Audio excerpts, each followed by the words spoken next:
Welcome to Diceborn, and this is our show from the 17th Shard where we're playing through a game of the Mistborn Adventure Game. I'm Ben, and joining me today is Ian. Hey, I play Royce. Thanks, Ian. I'm also joined by Grace. Hey, I'm playing your girl, Marelyn. Thanks, Marelyn. I'm also joined by Rosemary. Hello. Maybe everyone's favorite prickly little marshmallow, Hallie. Maybe. And finally, I'm joined by our glorious Lord Roller. It is Natasha. Hi! Welcome back. Yes. Okay, so this is episode 11 of our Diceborn series. You can find the rest of the episodes on our YouTube channel or on Spotify. If you just there's a playlist, that kind of thing. Or, if you join our Patreon, you can even start at episode 0. Yes. I'd completely forgotten about that, so thank you for the reminder. It has been a little while since we recorded one of these. Month and a half. Yeah. Before we move on. Ian keeps count. Given how last episode ended, I'm like, I need to resolve something. Cool. Okay, so for this week's giveaway, I'm going to hand you over to Giveaway Ben. What's up? It's me, it's Giveaway Ben. I'm back at it again here to give you a giveaway. I have two things to tell you today. Today, I'm telling you about last week's winners and this week's giveaway. So, last week's winners was the 4 Call to Adventures Deluxe Editions that we were giving away. And I can tell you now, the winners for that were Guilherme Fernandez, Danielle Mueller, Smendes, and Ian Randolph. Well done, you guys. If you send me an email, 17thshard@gmail.com, then I can get your addresses and we can send off those games to you. Cool. Thank you to Brotherwise Games for giving us those Call to Adventures to give away. You can find their Kickstarter for the Stormlight miniatures wrapping up sometime this month. I think it's actually got a couple of days left when this episode goes live, so go check that out if you haven't already. On to this week's giveaway. Once again, in order to enter, all you need to do is just do the usual, just leave a comment and be a subscriber. And then what you're winning today is you're going for a Mistborn Adventure Game rulebook. This is provided to us by Crafty Games. And if you just leave a comment down below, this is a worldwide giveaway. So if you're anywhere in the world, leave a comment down below. You can win a Mistborn Adventure Game rulebook, and then you yourself can play Mistborn Adventure Game with you and your friends back at home. Right, okay, I'm going to let you get back to the video, so bye-bye. Cool. Thanks, giveaway, Ben. Right. And Natasha, would you like to kick off episode 10 of Diceborn? First, I want to kick off episode 10 of Diceborn because we left episode 9 of Diceborn with our little friendly ghost being not so friendly in a bell tower with a gun. That was absolutely one of my favorite moments. And yes, we will do a recap. Okay. That's the question. I like to start with the end and then let you all do recap. I was like, it's been a month and a half. I need this. Yes. Yeah. So on that note, let's do recap. Who takes notes? Cause I usually take notes, but for some reason I only wrote people's names down. I didn't actually write any of the events that happened. We started reading the letter from Luka. Yes. Yeah. And we got some potential leads, like talking about Adine's sister Astra, who also died potentially from foul play. Haven't looked into that at all because we're not in Ellendale.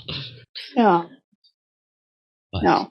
Yeah, the last session was a lot of like, here's a bunch of potential leads, here's a bunch of like information and secrets coming out and like a bunch of things starting to click together. Ian, I think you tapped a coin. I did tap the coin. And Natasha and I role-played out the scene with Rafe. And then Royce shared all of the relevant information. Nothing else happened that is important to all of Nothing you. else. I have edited the episode at this point, so I have seen what happened. So I know. that we had all the relevant information, but the rest still do not know what happened in that scene. And Ian is enjoying every minute of it.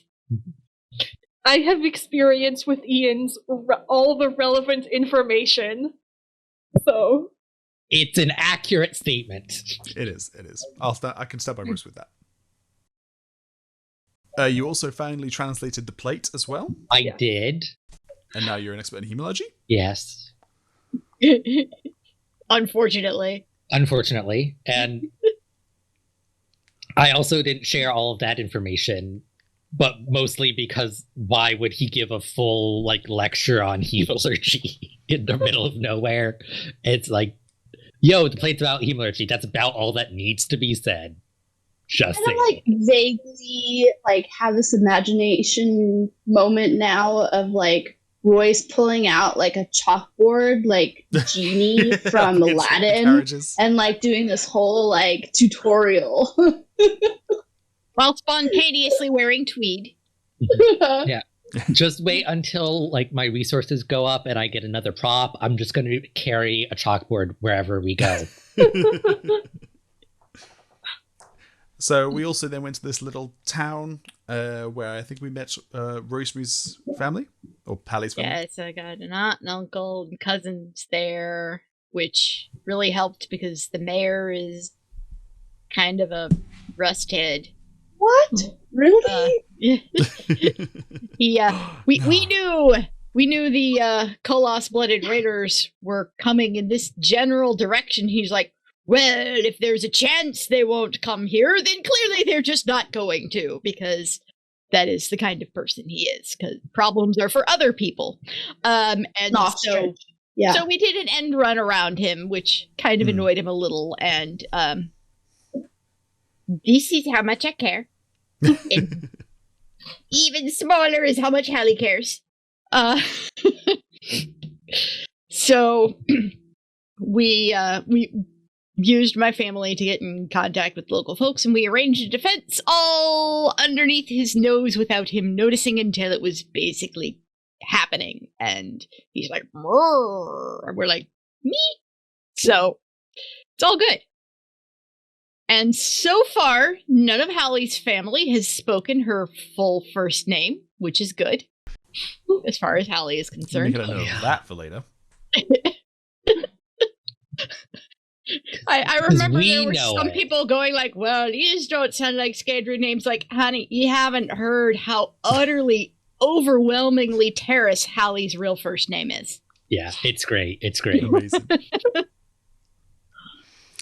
So we were getting the town ready for the raiders, and I believe that Royce and Ghost are up in the clock tower, the bell tower.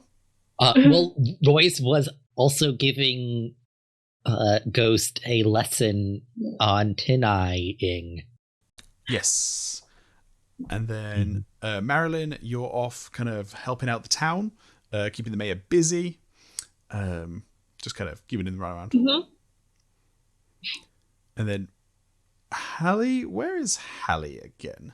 Hallie is on the roof of the building next to the bell tower. Okay. Keeping the boys safe. Yeah. Yes, that is the plan. We'll see how well this actually goes. And Dervish lent Hallie his gun. Yes. And then I am just armed with my shotgun and a sword, and so I got to get close as well. So it's a revolver, so it's, I have to wait till they get pretty close before I have a chance of actually hitting them. Yes. Mm-hmm. And then I'm kind of stationed kind of near the front where they're going to attack, in hopes of kind of intercepting them once they kind of get into the town and just kind of go from there. And with Bell. And with Bell, yes. Not the Bell. The Bell. And not the name of the town, which is now Belltin. Yes. Now decided it's named Belltin. Belltin. Yeah. I am not at all concerned about how people will react when Dervish is on the front lines and his sister sees him and is like, Dervish, I'm here to kill you. Yeah, I have a plan. That's why we told him to keep his red head hidden. To be fair, she's not here to kill him. She's here to kill everyone else. She's here to kill everyone else, and technically she's trying to kill him in, a couple weeks' time when she can make a big display of it in front of people, in front of a bunch of Koloths, to officially pass on the mantle of chief to her. So, it might defeat the purpose if she kills him here. Yeah, that's a good point, actually. I might not have to... She might run away. I wouldn't count on it, man. Not the time to run away. Anyway. Let's see what happens. Anyway. She'd be far more likely to, knock him out, tie him up, and drag him off. Yeah. So, with that all being said, let's start off with where we ended, which is Ghost has a gun. Ghost has a gun. Now, the difficult thing about it being a month and a half since we last recorded is I figured out what I was going to do within a couple days. And I've just had to sit here. I'm just like, is it going to work? Is it going to work? But so Ghost gets out the gun, and gets in position in full view of Royce, and Royce is just gonna kind of tense up, and he's like, "Oh God, why?" And then, Ghost. very calmly, he's gonna put one hand on Ghost's shoulder, the other on the gun, and he's gonna bend down so his head is next to Ghost's head, and it's like, Chester, such a resourceful young man you are. And it's he's speaking in that voice that when people use it, it's just that little lizard brain part of you just goes, I'm in danger, and you don't know why.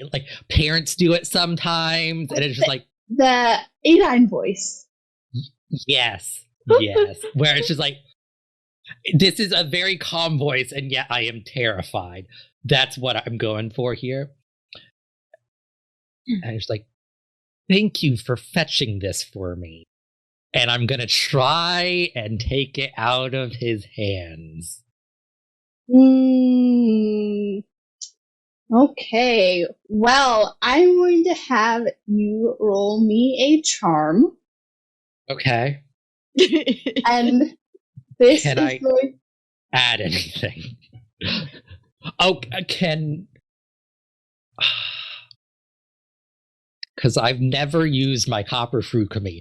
I want to tap some memories of some intense conversations where I've heard voices similar to this. So I can, I know kind of how to, phrase things. Is that a valid use? I'll let you add a die for that.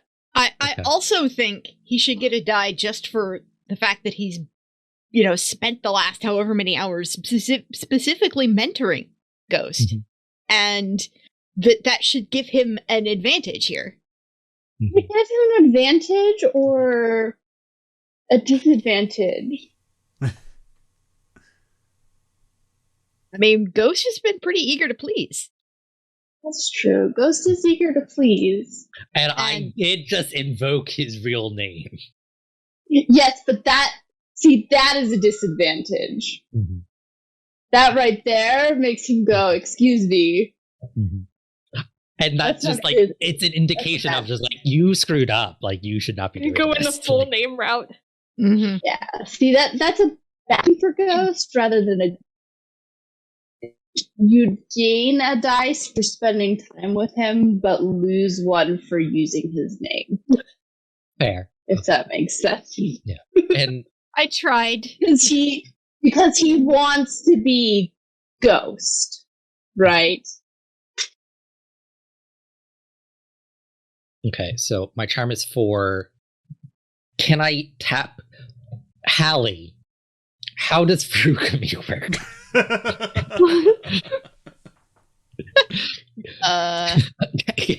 You're talking like copper has anything to do with literally any other type of feruchemy. I know, because I get 1 die for every 2 charges I tap, I think. So then that brings me to 5 dice, I think. Okay. Is this a contest or... Okay. Against. Where's my little reference sheet here?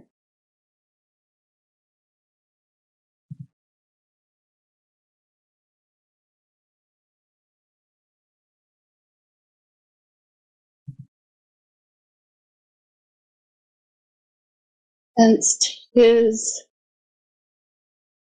wits. He's a smart little boy. I don't like this.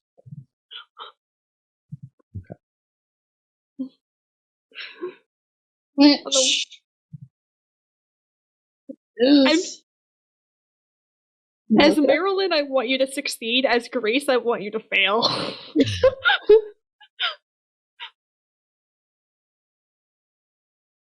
I need to exert my authority in this situation. Good luck with that, man. You're trying to exert it on a very willful young boy. Mm-hmm.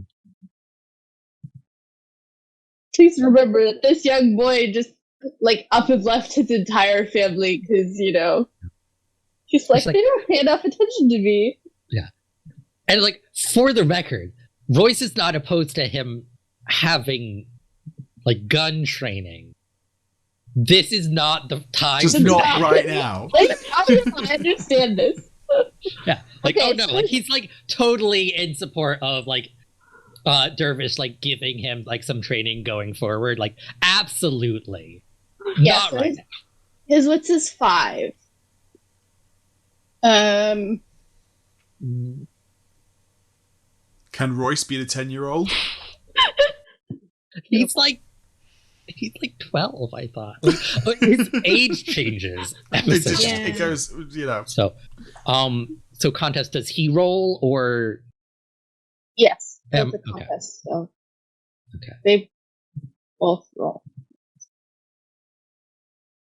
I'm gonna let Ghost go first because I'm afraid. I'm afraid. That's a 0. Hey.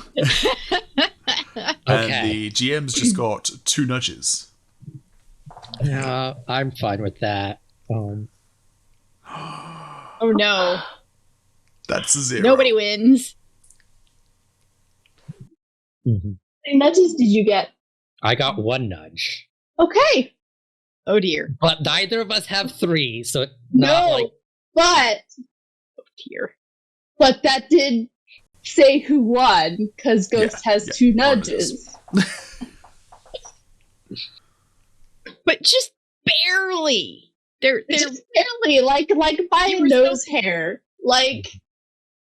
So maybe he's not going to be as assertive about it as he might otherwise. Yeah, my original plan was that he was going to potentially scream, and blow out Royce's, own. Yeah, that also would have given away because he knows exactly what's going on. That would give away his position to the attackers, though, and it would put the party in danger, or the crew in danger. Well, I mean, he's gonna shoot anyway. But since it was so close, mm-hmm. he just looks at Royce. And he kind of a little bit of distance between your faces. And he says, "You didn't bring your own gun?"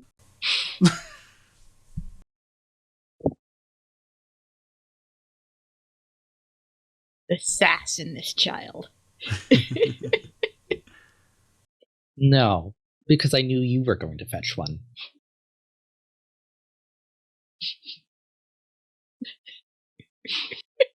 Now, is this your first time holding a gun, shooting a gun? You know what you're doing?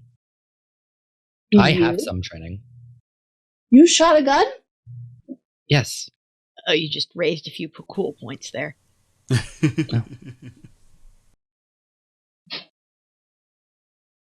Started about your age.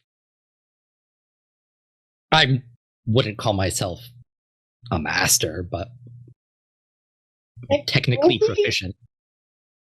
So your ultimate goal is for him not to have a gun, yes? Correct. Okay. Roll me a spirits roll. Okay. Oh no. Okay. And there is a lie and a truth here, because I did not know he was going to go fetch it for himself. But Royce has shotguns before, and he did,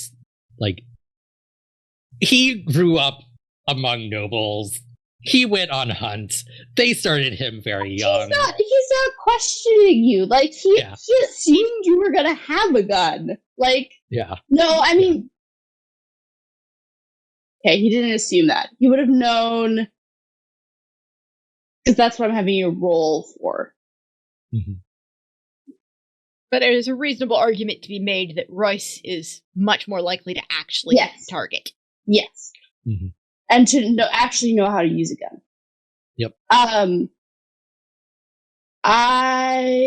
want you to roll me a spirits roll. And this is to make sure that he has not brought two guns.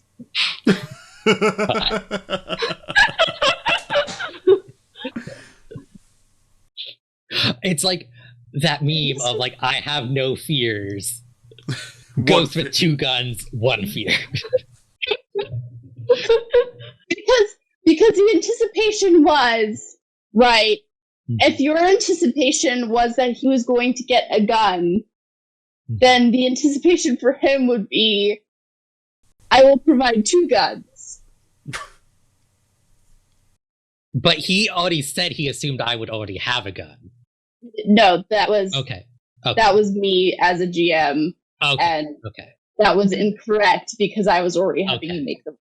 Okay. And it's going to be a challenge of 2. Okay.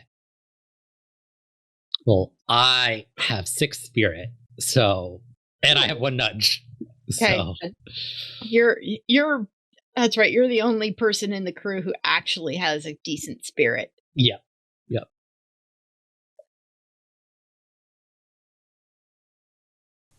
Yes. Okay, so you only have 1 gun.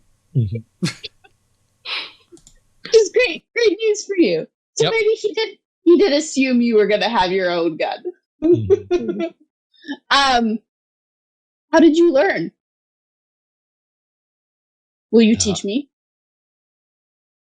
Well, I learned from my father and my uncle. I think Dervish would be a better teacher on this. But we can talk to him after all of this. Having your first experience being a full-on firefight, not a good foundation. We're up in the tower. They're so far away. Trust me on this.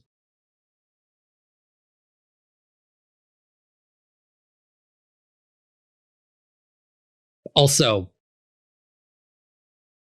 being up here, we'll have to burn our tin, and that's not exactly going to be pleasant for me. Or you. Without some training.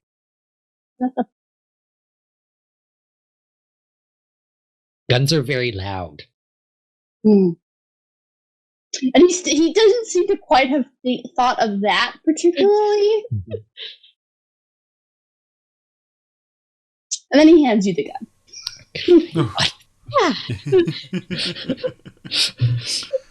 Ooh. And like in Royce's mind, he's like very thankful in this moment. He's trying to remain very calm on the surface. He does not want Ghost to pick up on anything of like that it could have gone a different way, because like don't want to give him ideas. And Jebus points out and says, "They're out there." They are out there. Okay. Clearly expecting, now that you have a gun, you should use it. And potentially he will. But at the very least, Ghost isn't. Okay. Okay, so it's nighttime. And skies are clear. And in the distance, getting ever closer, are the 3 Koloss warriors. At the head of the trio is Dervish's sister, Carrel. And they move without firelight, in quiet. And my question for you all, because you're prepared and waiting, and mostly have guns, right? Will you be attacking before they get close? I mean, I have a revolver, so no. Okay. It's not effective at long range. Yeah, I have a shotgun and a sword. So, quite close range weapons there. Okay, so once you're within range... Yeah. Royce would not fire first. He would wait until combat has begun. Yeah. Before. He's not going to be the one to break until surprise. Someone else has fired, though. Yes. Yeah. Okay. Like, as soon as, like, somebody fires a gun and, like, they know something's up, like, that's when he will start firing. I guess the question is whether the head of the militia is going to fire out of the blue, or if she's going to try and warn him off first. Dervish. So, are you going to fire first?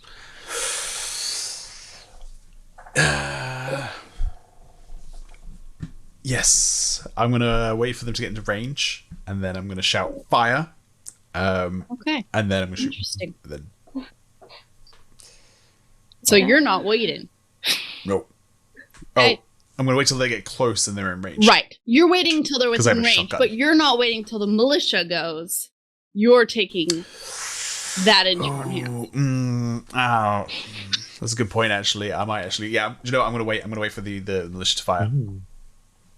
I got a shotgun, you know. I'm going to... Can't do much damage until they're close. Okay.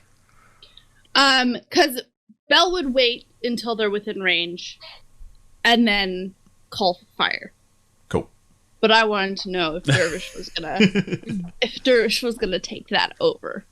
No, I think I'm gonna wait for the leader of the militia and then I'm gonna pop out and shoot.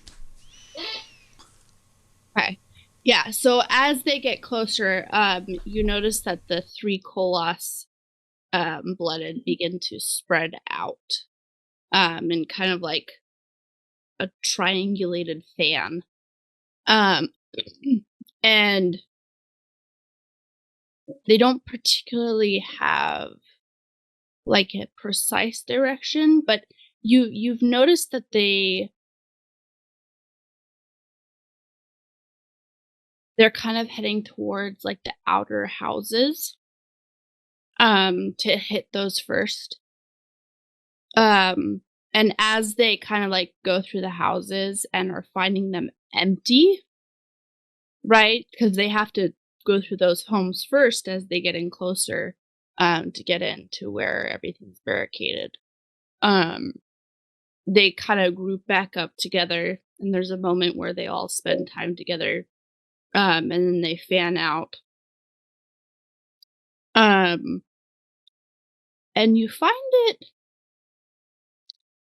I don't know what you make of it, but the fact that they continue on despite realizing that there's maybe some level of preparedness here. I don't know. I don't know what that tells you. But they do continue on. Tells me they think very little of ordinary humans and don't think it's a problem. Yeah.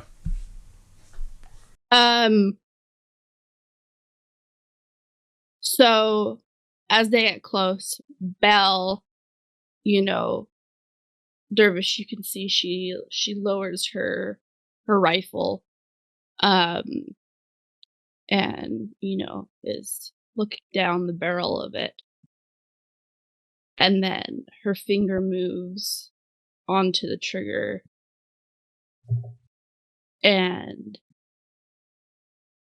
she aims and pulls, and then as that shot rings out, there's that kind of blast through the silence of the night, and that like burst of flames on either side of the gun, and then around, people begin to like not scramble but also begin to drop their guns down and like pull. So there's no like communication on, there's no shout of fire. It's just she shoots off the first fire and everyone else follows suit. So cool. In that case, I'm gonna get up my shotgun and take a shot and shoot at my sister. I'm waiting for one of them to come within like revolver range, because where other people can hit, I can't. And I assume we're like the bell tower's like in the direct city center. Yes. And that's where most of the people have come, right? Is that everyone has gathered within, except for, like the women and children who don't have weapons. And they've taken to like, basements and stuff on the other side. And Ian, are you shooting as well? Or are you still holding? I'm holding. I'm very quickly realizing I now have a gun. And this is not a thing I ever expected Royce to do, so I never read the gun mechanics. So I'm like, I don't know how. And they're hard to find. It's like, here's all these different things you can do with a gun, like aiming and fanning. Yeah, what like roll do you use I just to hit? found aiming.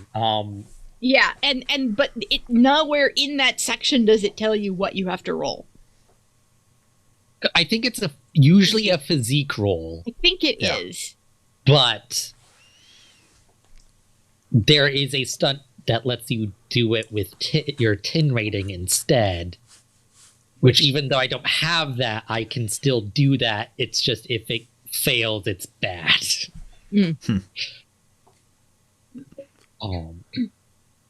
So like I don't. So, Grace, I'm going to have you roll on behalf of Belle. Okay. For me. Just while we are out here.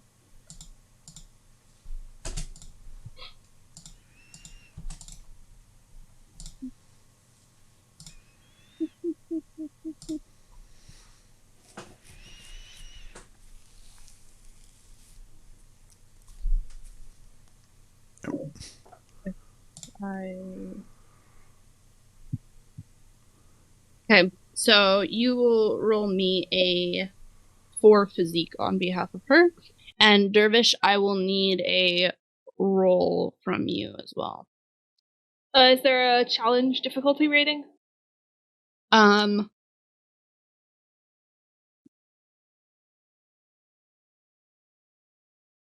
Not for you. But for Dervish, it is a contest. Okay. So for voice, I am going to spend this beat aiming, which basically like no other action, but the next round when I take a shot, the difficulty is decreased by 1. Okay. So 4 physique. Oh. Okay, so that's 3 storage level 3s, 2 nudges. And then because this is not a strength roll, so I'm not adding my 2 extra die, so I'm just doing the 7 die. Mm-hmm. Cool. Let me just roll those. And that's a 4 and 1 nudge. Okay. So you won out on that one. Yep. Or so you hit for 1, right? Plus Yeah. the damage of your weapon. What's your damage on your Ooh, weapon? right. That is a +2. Okay, perfect. Belle did not get anything. That's 3 down.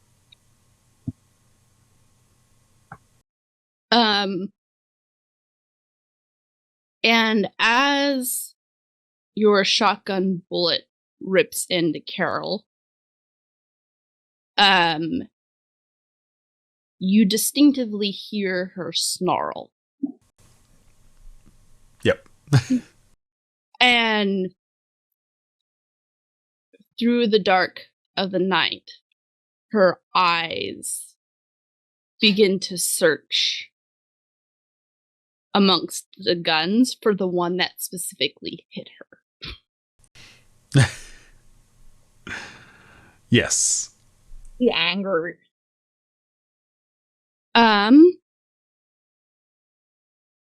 And Hallie, you are not attacking. So Not not me. until someone's in like reasonable range of me. Okay. Hey. So since they are not in range yet to do any attacking, except for Carrel, who has, lowered in what looks to be some sort of, like gun, smaller gun, probably a shotgun. But the other 2 Kolas do not have any ranged weapons. They take all of the damage that is done to them. And so behind the screen, do you guys want to know what that damage was, or do you want to play not knowing? Nope. No. Our characters don't know. Nope. We don't know. Okay, so the militia fires, and the other 2 Kolas Blooded also let out roars, but they break into dead sprints, just hauling through the night. Yep. Carrel is a little bit slower and takes her time. And you notice part of why she's moving a bit slower isn't because of her wounds or size or anything like that. But the Kolas sword that she has is massive. Nice. It's big. And it's heavy. Have round 2 or beat 2. Yes. Okay, so the Kolas move into closer range, except for Carrel. So that means that Dervish and Carrel will be paired up against each other again. That means that Hallie, you may now fire on a Kolas Blooded.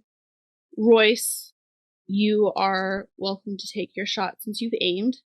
Yes. And the militia will be doing their thing. However, I want to take one quick moment. Marelyn, please describe what you are doing during this panicked time. So I think she was obviously distracting the mayor, and I think once it's clear that the fighting is going to start, she's going to basically insist that the 2 of them go to wherever people are hiding to be safety. And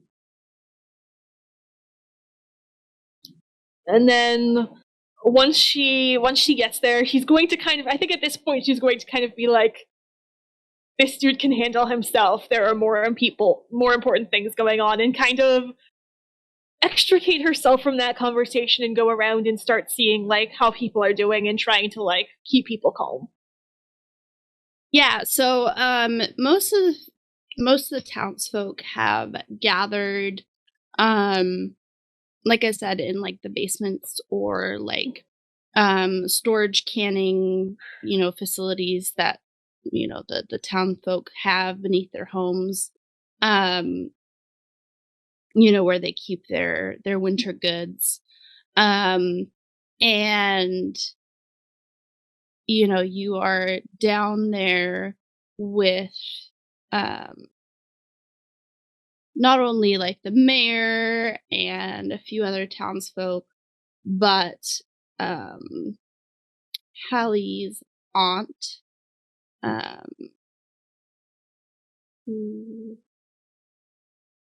Salva, is down there, and she is, quietly, handing out little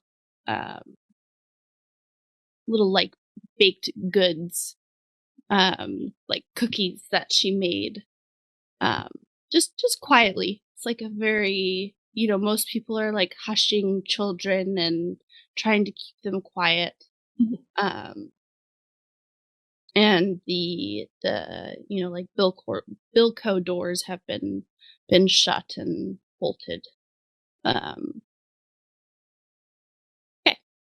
back to the firefight above. Dervish, roll off against your sister. Yep, we can do. Just gonna roll that, and that's a 2. I will have Marelyn, or I'll have Grace roll for me, if that's cool. Okay. Who do you need me to? So Grace, I need you to roll a d6, or not a d6, 6d6. Okay. Should I just put? I am just gonna put storyteller for NPC so that Perfect. so that it does not appear as a Marelyn's rolling. Yeah, perfect.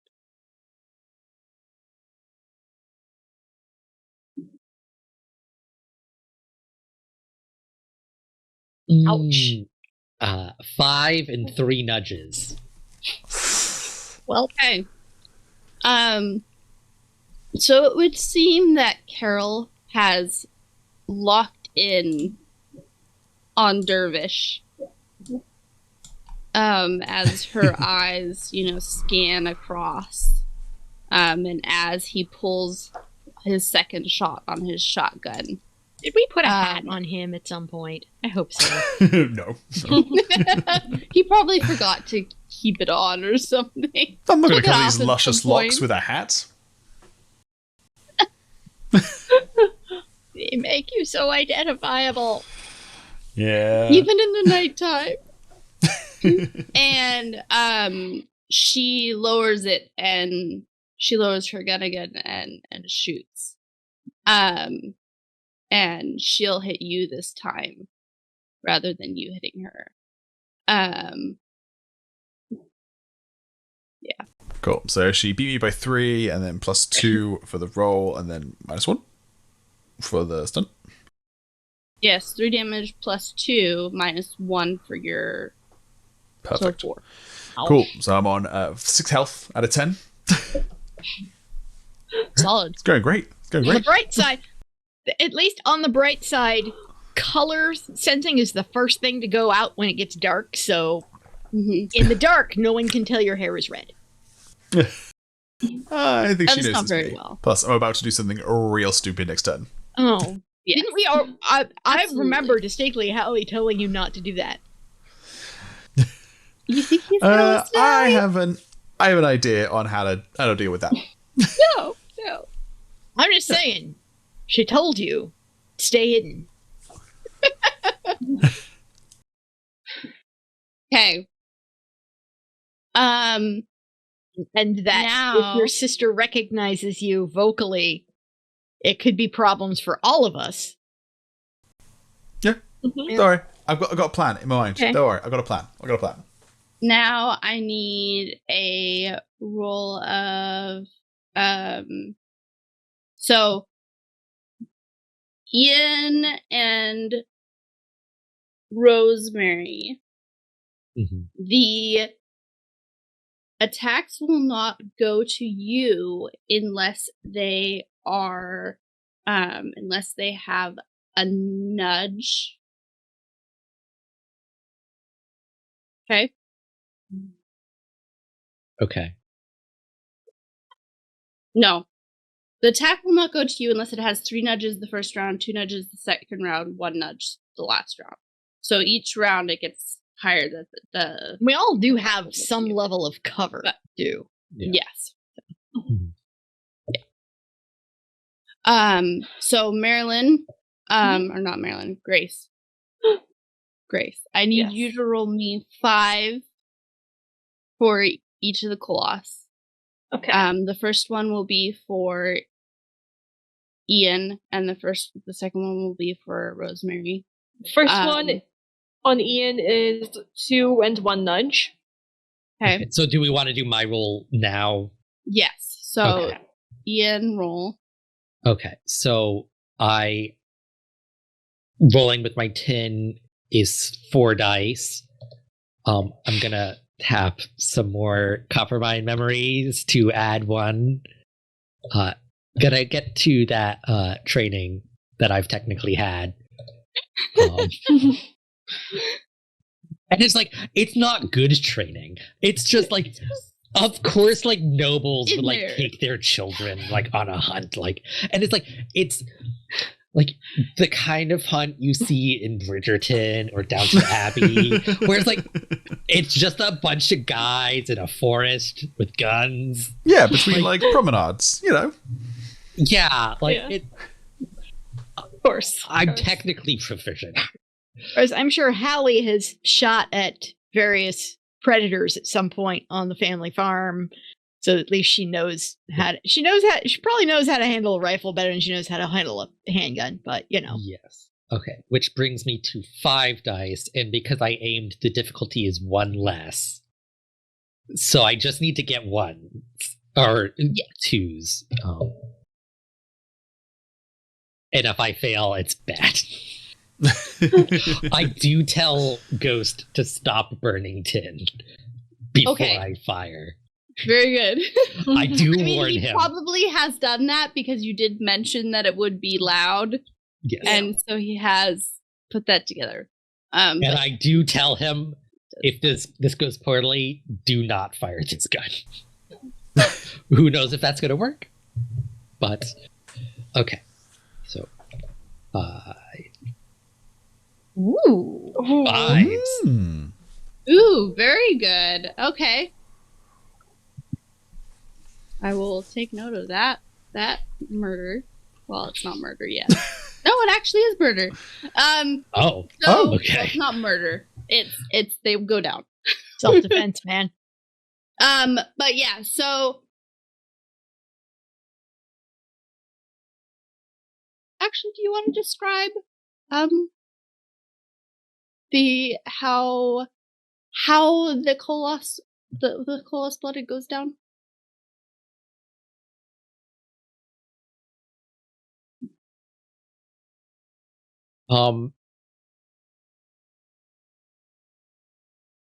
I will leave that up to you, Okay. but with the restriction that, like, Royce was not going for the head. Like, he wasn't... He's looking to, like, knock out, disable. He's not Okay. necessarily looking to Right. outright kill. Always aim for the center of mass. Yeah. That, like, So- if, like, he's not going to be heartbroken if he ends up dead, but, like, I don't want to... Yes, that's not your murder a guy. intention, right? Yeah. It's not actually murder. Yeah. So you, amongst all of the cacophony of sound and bullets flying and flashes of light from the various weapons, there is a moment of still. And this comes because of timing and reload timing, and how when the militia first shot, right, they kind of all went off of, Bell shoots and then everyone else shoots, and then there's this period of quiet and reload, and then everyone shoots again, and then quiet and reload. And so it's during that time of quiet and reload, after you've just finished aiming and really honing in, that you let out that breath as you squeeze the trigger. And because you're burning tin, you can not only hear, that loud, bang that comes with it, but you can hear the whistle as the bullet travels through the air and funks into the skin and rips through sinew. And the Colos-blooded man just drops to the ground with this loud thud, and the body does this subtle 2 bounce and then falls still. Royce does look nauseated from that whole experience. Yeah. Do I get cool points from Ghost for dropping him in one hit? Definitely get cool points for that. Is he traumatized? Or do I get cool points? I don't know that Ghost knows that you did that. Fair. I did tell him not to burn tin. If he was burning tin, he would have had the exact same experience as you did. But because he was not, he wasn't aware that that's what happened. And even and if you had not been burning tin, you wouldn't have known that you had dropped him in one shot, right? And that your aim was that good. But because you had that exact moment that you knew it was your bullet, and it was absolutely nauseating. Just a tiny bit of satisfaction. Yeah. Okay. That works for me. Okay. Next Kolos. Yes, next Kolos. Colos-blooded. Kolos-blooded, yeah, sorry. Crud. Well, 3 and 1 nudge. He's got more dice than I do. I don't actually have any firearm stunts or any way to really add dice to my shots, because she's really not a gun character. Let's see what happens. Nope. Yeah, that's 2 twos. That means I miss. Okay, so you miss. Well, that's fine. So essentially, you just at that point you miss. And the Kolos has begun scaling the Kolos-blooded has begun scaling the barricade that was put up. So they aren't attacking this round, but they're coming. Right. Well, a couple of them are. One of them's down. So he's climbing, because we had some barricades on the ground. We also have some up on the roof to help hide us. Yeah. So, but he's climbing essentially. I'm picturing kind of those not like the cavalry posts, right? The hewn logs that are slightly posted forward a little bit. Yeah. Right, or crisscrossed. So he's just essentially getting over those. Okay. Okay. Let's go to Marelyn. Okay. Marelyn's down in the bunker. And it would seem that most of the kids don't seem to have an idea of what's going on outside. And most of them are contentedly eating their cookies. And, or babbling away about, whatever game that they've decided to play with their imagination about why they're actually down here. But there is one child. She's maybe about 5, and she has this messy blonde hair. And she has decided to go stand by the door. And she's like, "Is this done yet? Can we go now? Please? I want to go to bed. I'm tired. Strange I child. don't have my stuffy. Why are we down here? What's happening?" And no one seems to be paying attention to the questions that she's asking. And it's not that they're not paying attention to her, it's just that they've kind of how when a child is asking so many questions, eventually you just have to not pay attention to the questions. Yeah. Or it would just drive you bonkers. That's what's happening, is everyone has just kind of tuned out her questions. But she actually goes over, and in her impatience, she begins to try to figure out how to unlock the doors. I'm gonna walk over to her and be kind of say, "Hey there," and I'm going to kind of kneel down so I'm more on her level. And say, "My name is Marelyn. What's yours?" Her name is Marelyn. Kind of like a horse. Horses are called, female horses are called mares, so Marelyn. Yeah, we're both named after, the old Kelsier's, his wife. Have you heard that story? Yes. Can we go now? Well,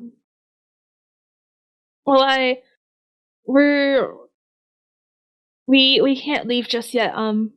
Why? There are some very, very bad people outside, and we need to be down here so that the people fighting them don't get worried about us and don't get distracted.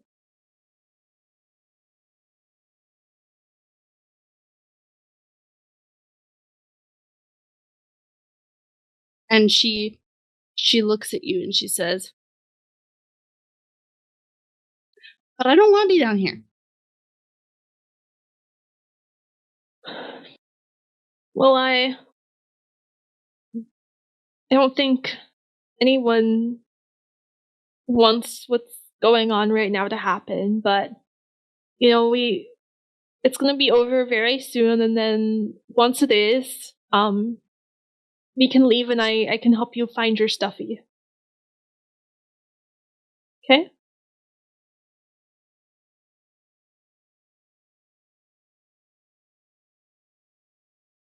My name's Elsa. Elsa? It's a very nice name, Elsa. Thank you. And she turns as if to go back to trying to jimmy the locks. Roll me a charm. I'm sitting here with all of my understanding of childhood cognitive development, and this child is too young to reason with. You just have to tell her, no, it's too dangerous, and move her away. Can I add my sisterly aura? Sisterly vibes? Alright.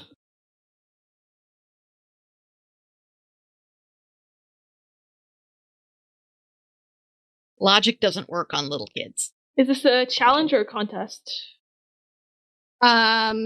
This is a challenge. So this is a challenge of 3. Okay. Formidable child. I mean, most children are formidable when you're trying to convince them to not Okay, do something. I got There we go. 5s. Perfect. So as you're standing there trying to convince this small child to not be playing with the locks and to come away, Hallie's aunt, Salva, comes over and she palms you a lock.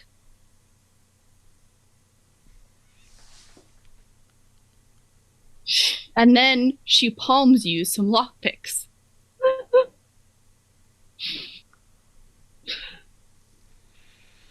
Supposed to teach this child how to pick locks? It's all a terrible idea. It's just you tell the kid no and you redirect. And What? she just walks away. Alright. Giving the child the tools to later be able to get out. Of course, lockpicking is extremely difficult, but as we all I see no know, problem here. child-proof things are most easily cracked by small children. So, Oh yeah, they need to be more adult-proof.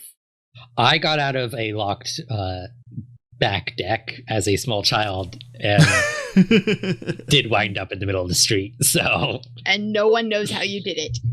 oh no, I immediately showed my mother because she asked how I did it, and then I showed her. But Classic. yeah, this is my elementary education degree is sitting in the back of my brain, going, "No, this is not how you do this." But Marelyn does not have No, she a doesn't. children's education No. degree. No, at least yeah. At least Hallie had a little brother. Going to when I see she goes back to it, I think I do get a little bit sterner and be like, no, you can't leave right now.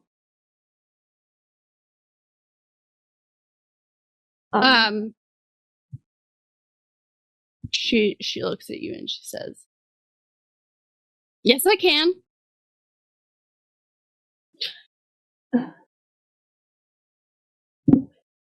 Very tempted to just soothe this child's mind.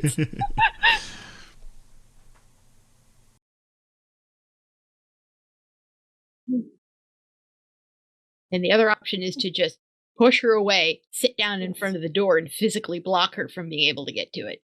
Why couldn't I leave? Why can't I leave? I obviously can. Because it's dangerous outside and we need to stay in here to stay safe. That's why I shouldn't leave. It's not. I see this child has a wonderful future as a lawyer. Do you have any family in here? No, they're fighting. They have guns. Well, That no. is busy. Yeah. Well, you can't. You're here because they want you to stay in here. I'm going to. Why does this feel like bigger stakes than the fight outside? I'm like, Because children are terrifying creatures. I did ask for this. But like, You could come with me. Listen to this kid thinking she's bribing.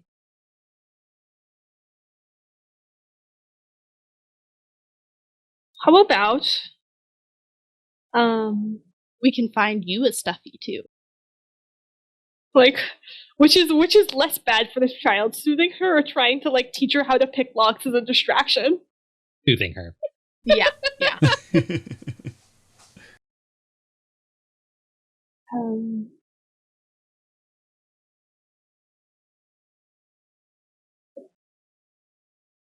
Or I could try to like physically move her away, but I have very weak physique, and she is 5. But I don't know if tried to physically move a 5-year-old?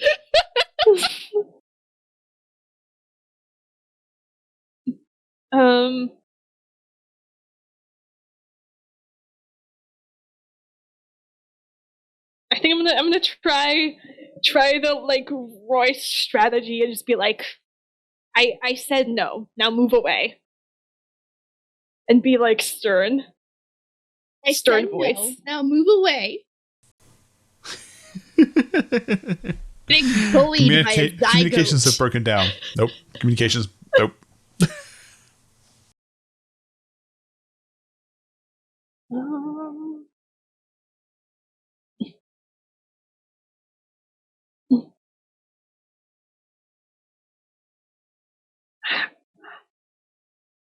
How about we go over there and I teach you some stuff that'll help you fight, and then once I think you're ready, we can go outside together.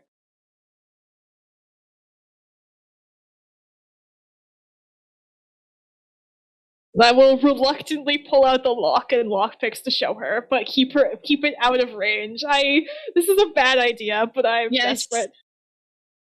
She looks at the lock and at the lockpicks, and then she looks at the locks that are on the door. Then back to the lock and the lockpicks. She says, "Oh, so you know how to open the door."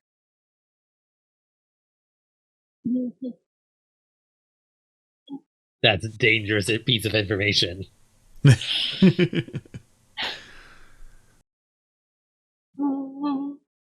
You're grown-ups. Teach me. You're gonna teach me how to open the door. Grown-ups are allowed to open that door, and if you can show me that you can act like a grown-up, then I will show you how to open it.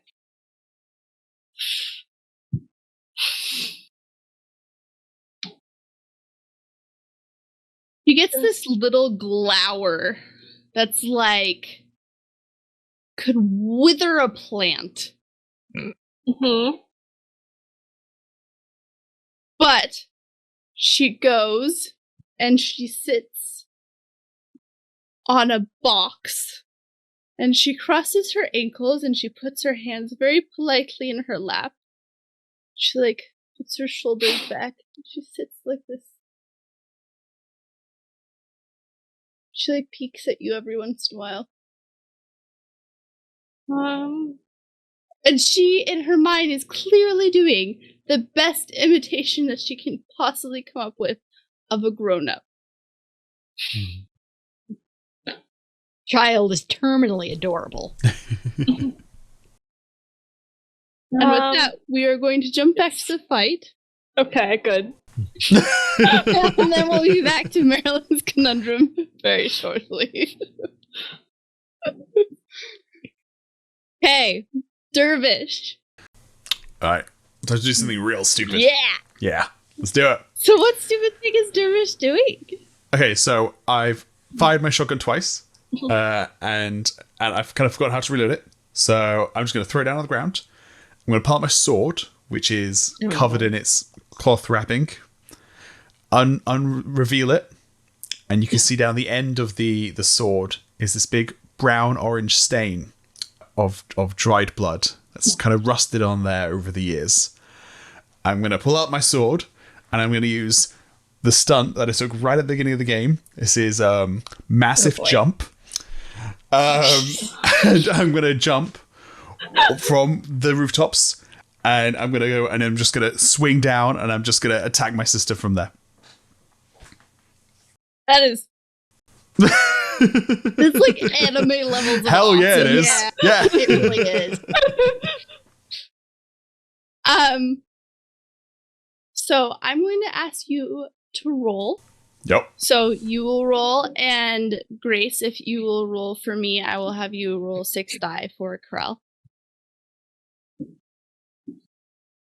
Since this is a physical strength, I get to add my +2 for cold-blooded.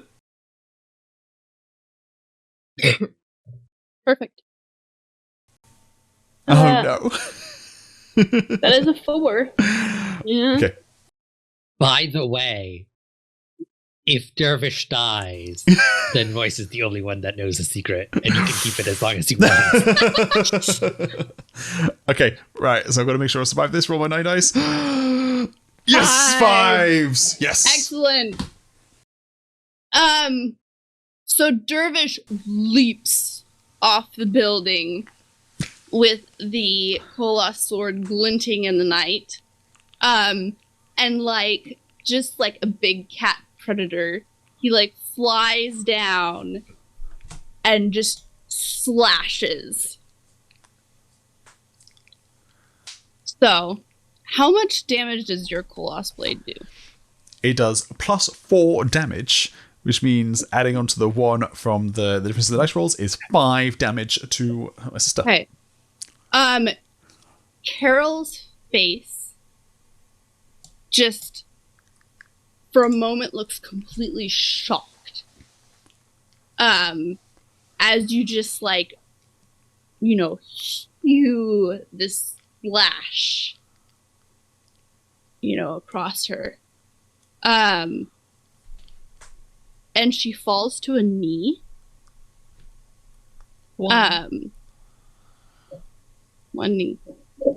And her hand goes back to her sword. And she just draws it out. And this sword is bigger than yours. Yep, that's fine. But you notice as she draws it out, her body begins to stitch back Oh no. together. Oh no, I've heard of that. I didn't think this one through. Someone's been And connecting it's like spikes.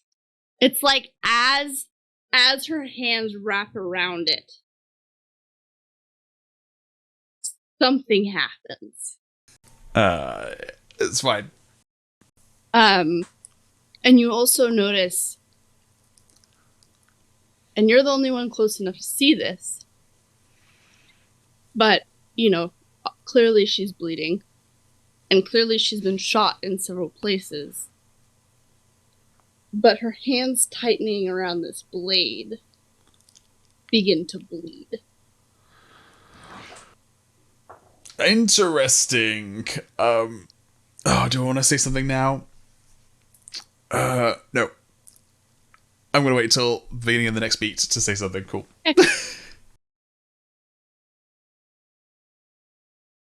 Royce is going to take aim at the other flunky for this beat. And Hallie is doing much the same. So we're both aiming at the same Aiming? dude. Yeah. Then I will roll behind the screen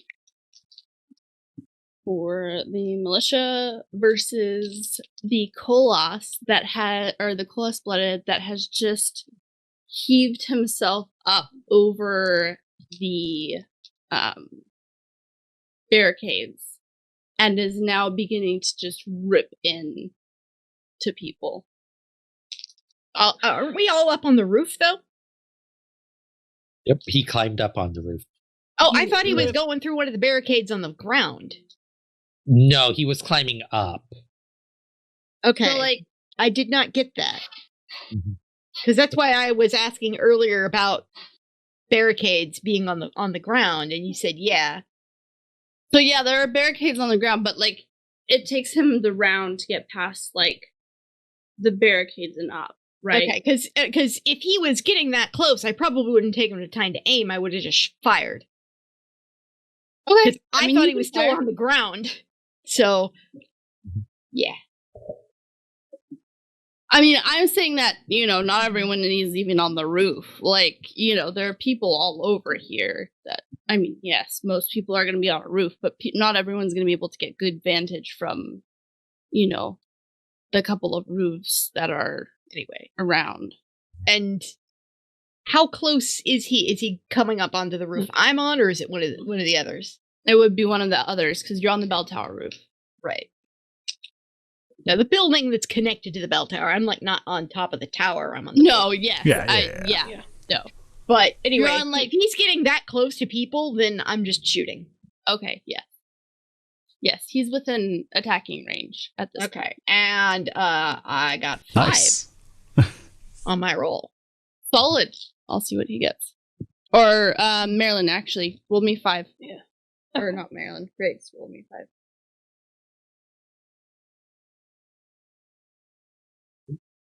That is got a a 1. 1. Okay, solid. So he will go down. You don't even have to ask me how much damage the Styrian does. Well, no, because the difference between the 1 and the 5 is 4. Was enough. Yeah, and it's like plus 2 from the Styrian. Yeah. He ouchie. Yeah. He go down.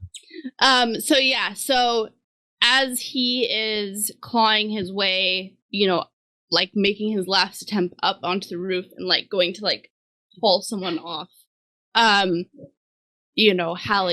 pulls back on the pistol, and he takes it in the neck and just off the roof. And Was aiming for his back, but okay. Yeah. I mean, does I more was damage aiming than for his Blade. leg. No, it's just you always go for the center of mass because that's the easiest part of it. Or I was aiming for his head. Well, yeah. Yeah. Yeah. Anyway. You aim at the largest part of them. Yeah. And you hope you hit. And I did. You did. Hey, so back in the bunker. We're back in the basement. Okay. Marelyn and Elsa. Elsa is sitting there.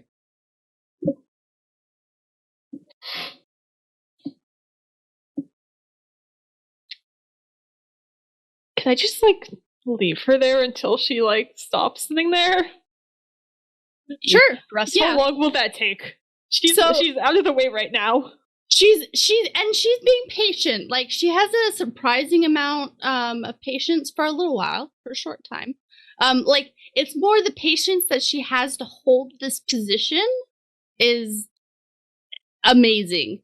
The determination that this child has is amazing.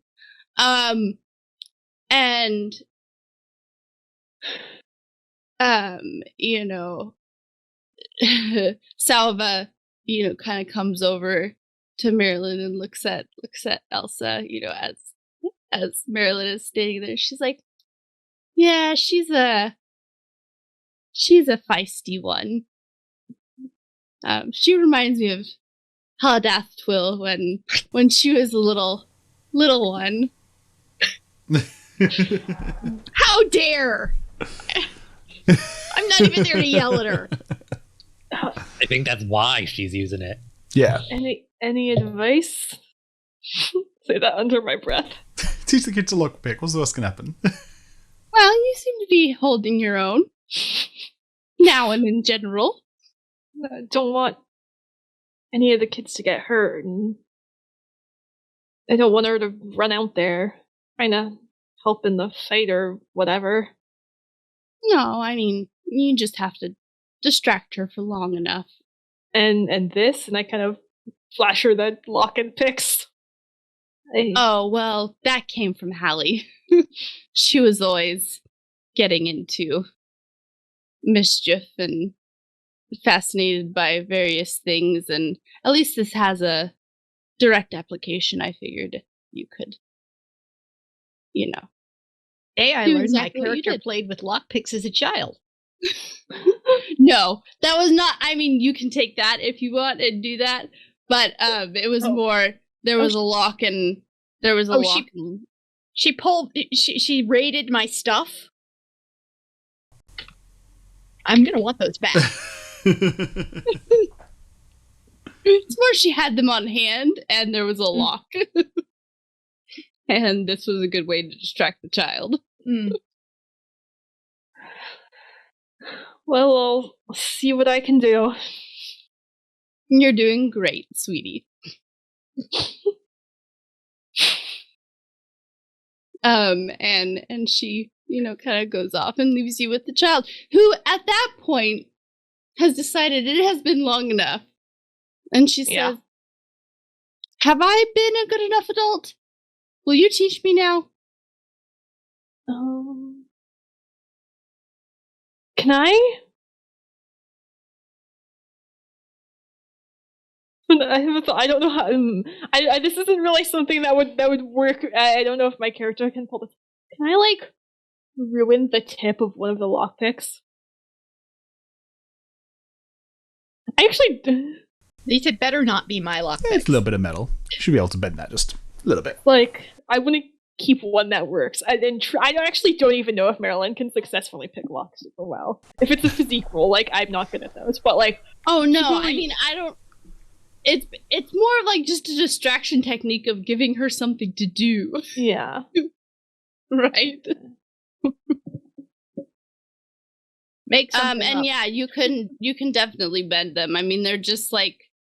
I mean, if you've ever seen a lockpick, they're not, like, you know... They're fairly... Yeah, I kind of want to, like, bend one and then give the bent lockpick to her with the lock and tell her that once she opens it, like, or and then give it to her to, like, try to open, but, like, ruin the lockpick so it can't actually work. Perfect. So yeah, so she sits down with the lock and the lockpick and just sits there and like starts picking at the lock and like really like intensely and intently like working with this, like, you know, like a child that's been given a new puzzle. Like she's just so focused. And it's clearly like, you know, those children, and this also says something about Hallie's character, that they're very gifted naturally. Yeah. And when they get bored is when they get into trouble. Mm-hmm. And so clearly she was a little bored and not being challenged at the moment, and so like she was needing something to do. Yeah. I think I also was gonna say, I think it's a very Marelyn response to be like, this thing I am giving you can't be solved and is kind of a scam. Absolutely. Watch her do it anyway. It'll hopefully at least take longer this way. So back to the fight at hand. Dervish, hello. You see your sister covered in blood. Yep. Body starting to stitch back together. One knee before you.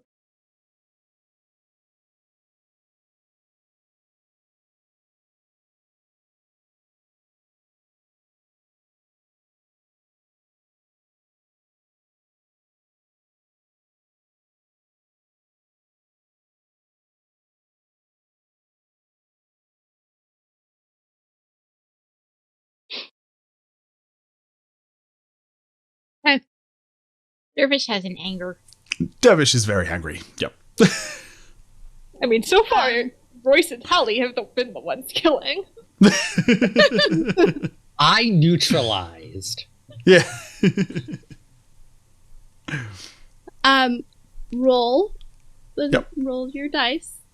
And Grace, roll the 9 or roll the 6 for sorry, Yes. she has her sword now. Roll the 8 for Nice. I got 5 and a nudge, which I think takes me up to 3 nudges. I got 5 and 0 nudges. Ooh. Okay. So Carrel, she stands up and braces her hand against the side of the blade to catch your like wailing on her, and blocks a lot of the blows that she says. Good.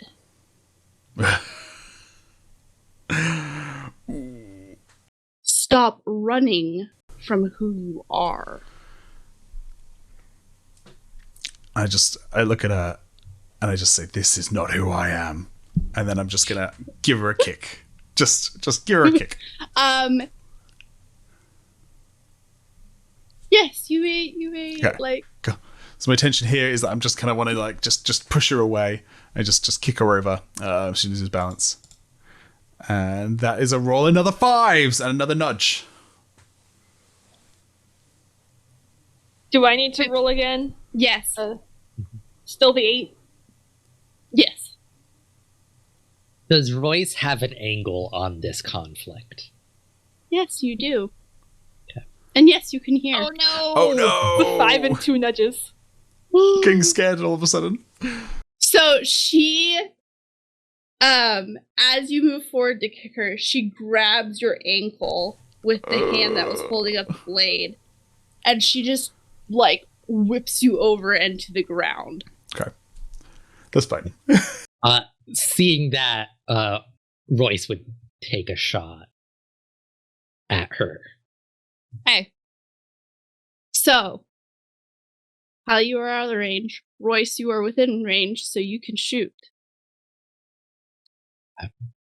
And I'm 10 plus tapping memories to, like, get the 1 die.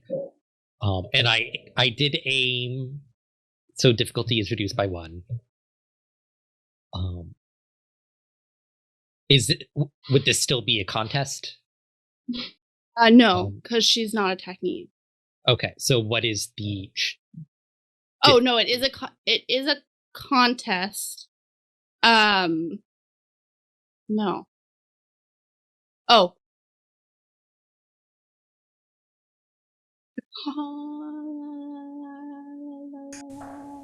Challenge? Is she gonna roll, or is it just a set? No, it's just a flat amount, and the flat amount is going to be 5 because she is on 1. Oh no, it's going to be a 4 because she is on 1, but she doesn't see you. Okay, so it's 4 minus 1 because I aimed, so it's 3. Yes, there you go. Okay, I have going into this. I have 1 nudge. I have 5 dice.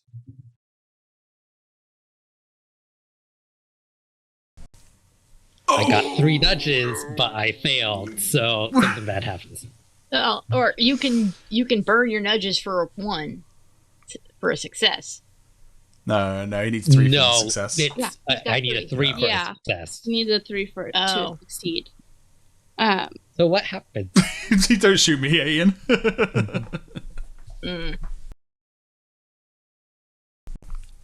Because I'm assuming I'm out of the rest of this combat.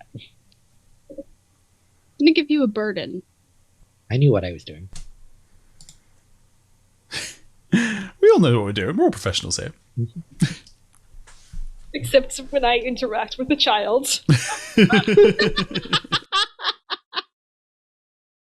A very Hallie-like child.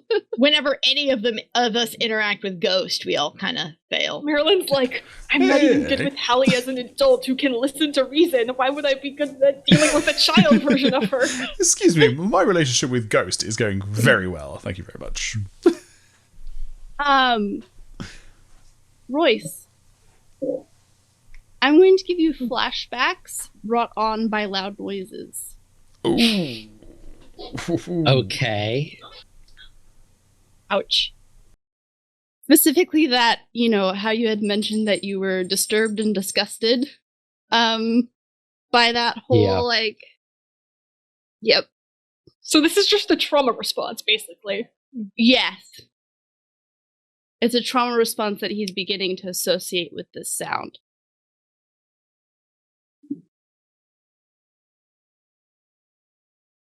I'm assuming that Royce has never done this grave of damage to anyone before. No. Maybe never even injured anyone before. He did suggest the plan that may or may not have gotten that one guy killed based on those roles. Yeah, but that was like a suggestion. That's not like you have to actually deal with and see all of everything that happens in great and detail. Also the plan was for somebody to find him. Yes.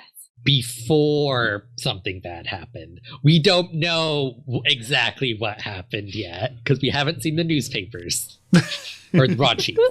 Yes. Okay. Okay. Now let me roll for the militia. Back to you, Dervish. Okay. So I'm gonna kind of get up, use my sword as like for leverage, stick it in the ground, and I'm thinking I need to get away from the sword, right? I need to kind of. And as more time goes by, like, it continues to just. Yeah. I need to get away from that sword. So I'm gonna go for a tackle, and I'm just gonna drop my sword and just jump on her. I'm just gonna jump on her, trying to get her away from her sword. Okay, solid. Yep. Right, so I'm gonna be rolling for 5 with no notice. Okay. 8 die? Yes. Yes. Okay. Hey. But she did get 2 nudges. I have, so Carrel, Carrel has 7 nudges saved up right now. Beautiful. I just wanted to put that out. I'm over here with 9 nudges, by the way. Oh no! Wait, no. you have 9 for her, or So you've done 7. Yeah, I had okay. 2 from before from Ghost. okay, 9 nudges. The entity known as the narrator has 9 nudges. Has 9 Yeah. nudges. It's like I obviously am part of the party, but I feel a responsibility to like roll as well as I can and make sure those nudges are being used. So am I doing any damage with this attack? No, not yet. Okay, go. I'll just tackle her to the ground. Yes. And what is your goal? Is your goal to do damage? Or is your goal to take the sword? Is to get her like away from the sword. So I'm like, I want to push her far enough away so that her hands are no longer on the sword. Yeah. I just want to get her away from the sword. Okay. So you just tackle her. The sword, flies out of her hand and skitters off to the side. Cool. And her hands at this point are bleeding. Okay. I'm just gonna start punching. Yeah. Just gotta start punching in the face. Okay. Yeah. First, Yep. Royce, what are you doing? I'm gonna look her I on the think ground, I have, and I'm just gonna start because like I was hitting her with my posted up. sword, just I think I wailing on her. have And then I say, sat "Go out of down, the roughs, like, get away from and the my death back again and is against barbarism. the But by the red sun, I will kill you the tonight." wall, and I'm like hugging And this, just stop. the Just wailing rifle, on her. and like holding my head, and just not doing anything else for this beat. Okay. Ghost comes in, Mm-hmm. and his face feels like it's like right here on you. And he says,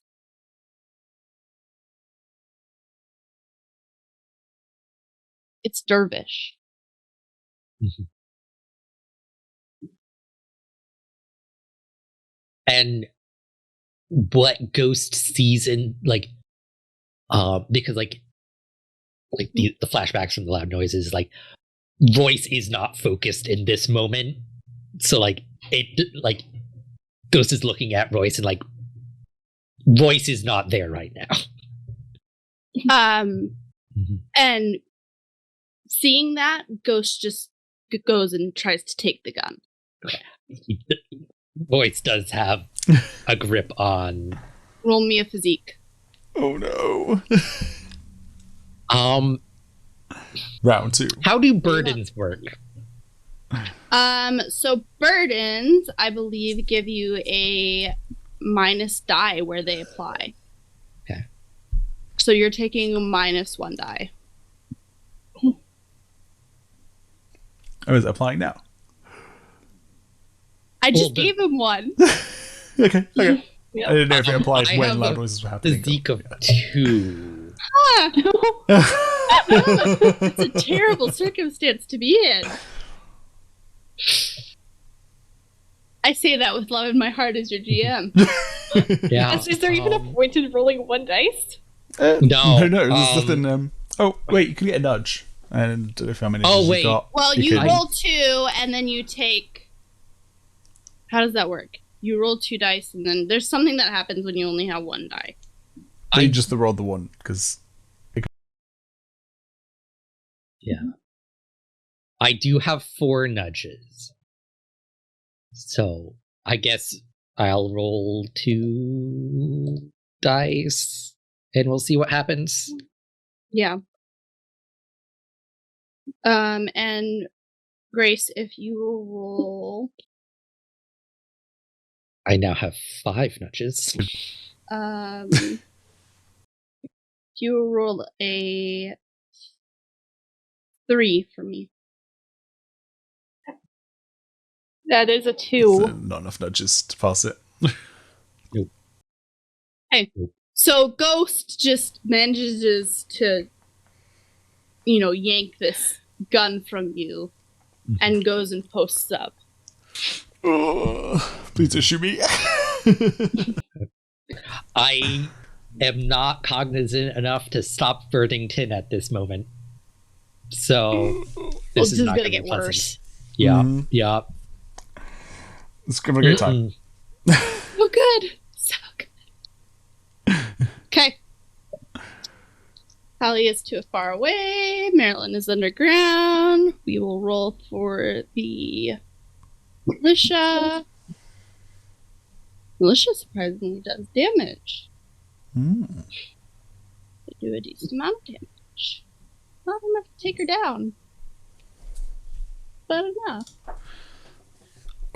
I'm glad we got there, just because I'm just like, don't know if it's the best idea to do getting close combat with her, and so I'm just gonna like, ooh, I'm sure we'll be fine.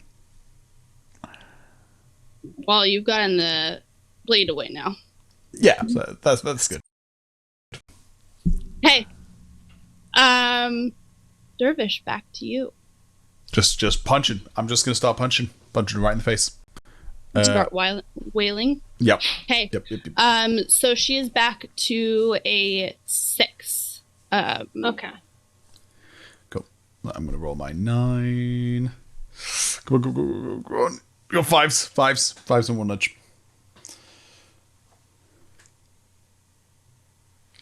Shuravf. 4 and 2 nudges. Hey. Dervish, you may narrate taking her out. Yes. Keeping the nudges in reserve. I don't like this. So I'm gonna be punching her. I'm punching and I'm just shouting like the obscenities and like, this is not who I am. You're making me do this. And I'm just lost in the rage, and I'm just punching until she's not moving anymore. Just keep going. Yep.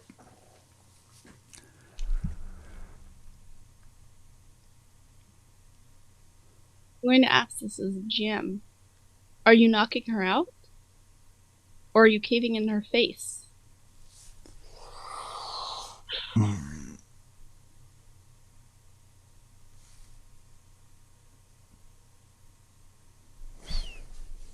This is not who I am. This isn't who I am. And I get her until she stops moving, until she's still breathing, and I just let her drop, and I just sit back and just fall on my ass, and I stop there. Hey.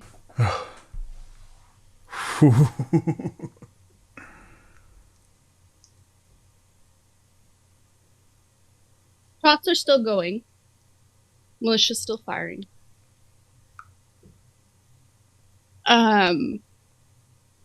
Things begin. Because you didn't kill her doesn't Quiet. mean they didn't.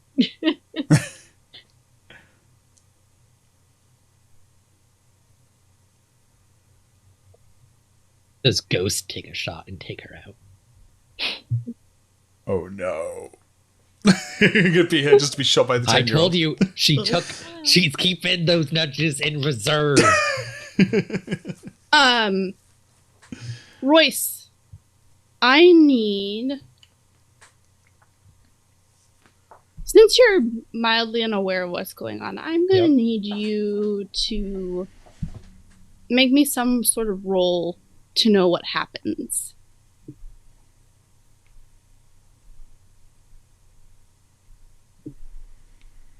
Probably be wits, I think.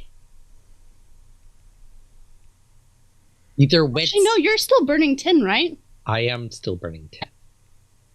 But like my wits is higher. Maybe not for the better. Then use your wits. Okay. Information acquisition, technically. Yes. Perfect.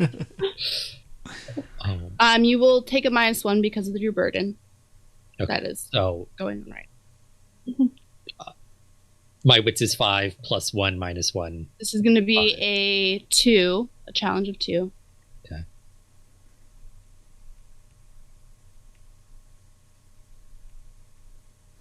Fives and 2 nudges. Okay. Somehow, through the blur of this all, your ears keen in, and you hear the crack of a skull. After the pull of the same gun that you had been using. I think I just fall unconscious at that point.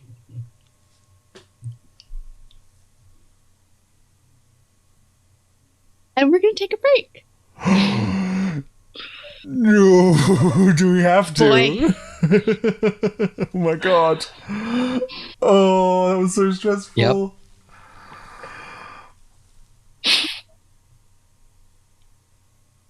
As everyone just... Ghost just killed your sister. Yep. Alright. And Royce knows. Yeah. The question is, The does he rest of tell us us? With Royce, the answer is no. The answer is no. Why did I ask? I object to that statement. Thank you very much. Okay, so let's do this. Everyone's had like a little breather. We've all kind of decompressed from that intense moment. Dervish, everything around you has quieted down. The gunshots have stopped.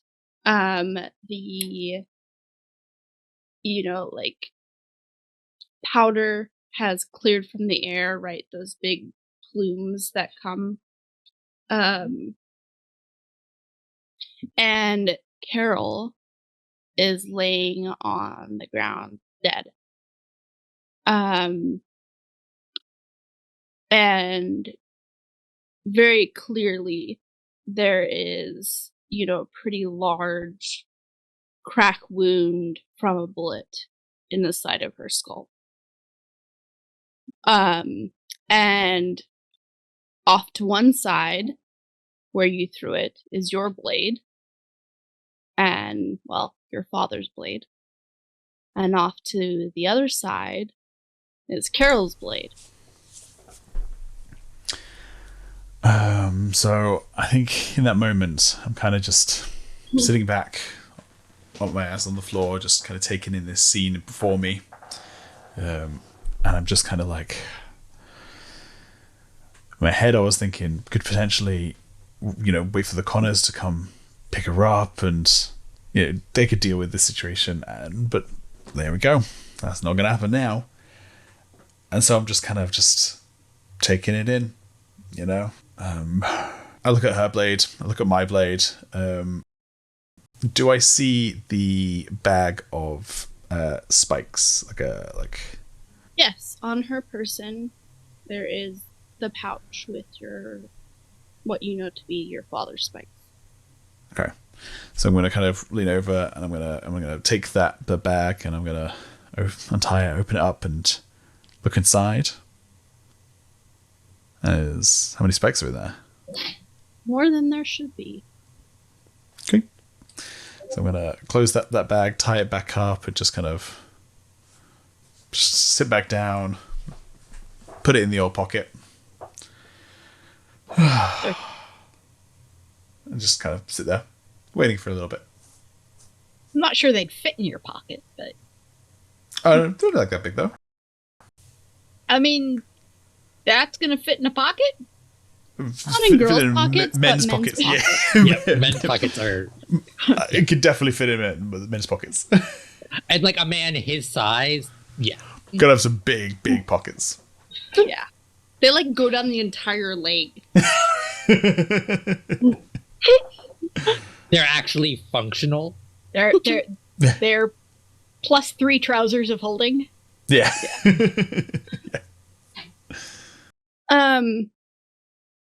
So you're sitting there for a good while. Back in town, you know, everything is unwinding. People are kind of realizing what just happened. You know, The mayor kind gets of, to find out he was wrong. yeah. Oh, Mal Hammond. You know, Bell has begun to, you know, give orders to, you know, have the various people, you know, go and make sure that the bunkers are cleared out and, well, the basements are cleared out and, you know, people can go back home and, you know, take their evenings. The threat has been removed.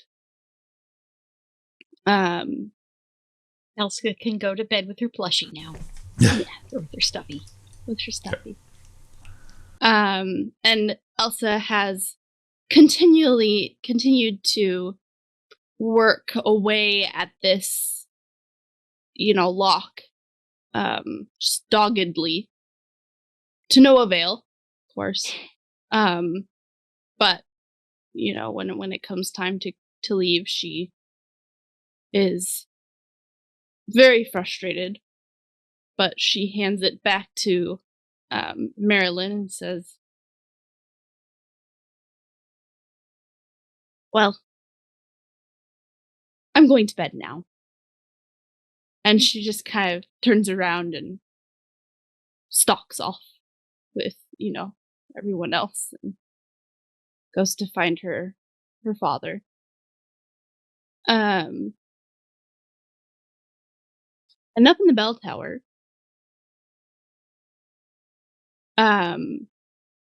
Ghost is leaning over Royce. And Royce comes to Ghost, you know, kind of like... I mean, I imagine Hallie would have shaking shouted him up and asked if everyone was okay up there. Fairly soon after everything died down. Yeah, you're not getting much response. And that worries Hallie. So, we know the door's locked. She's gonna yell at one of the militia to get her a ladder. And she's gonna lean it up against and climb up. Yeah, and so while you're doing that, you know, Ghost is rousing Royce. I'll say he's not quick to rouse, so like there's enough time that like Hallie can see him, like he is like on his side, like in the fetal position with like his hands over like his ears, and just like anguish on his face. All right, yeah. Hallie's gonna tumble in the window and go, "What the hell happened? Well, And why didn't you answer when I was calling up here asking if everyone was okay?" and Ghost just kind of looks up at you, like startled at your appearance.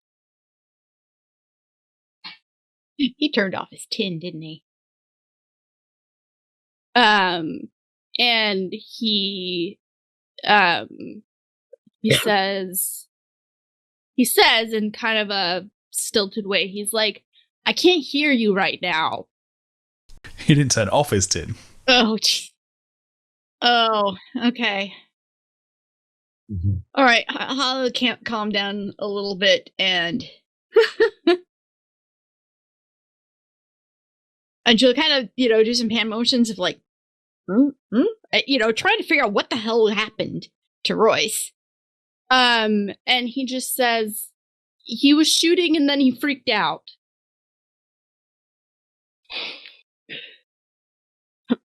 All right, I'll go tell him, possibly shout, go unlock the door downstairs and give us. He's just like, no. As you're telling him, like, trying to tell him to go unlock the door downstairs, he's just like,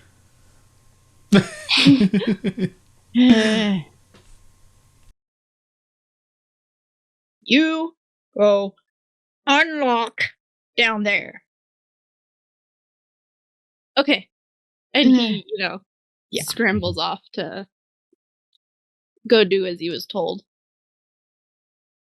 And you notice that the gun has been leaned up against, well, you notice that there's a gun, and that it's been probably wasn't supposed to be there in the first place. Like, crap.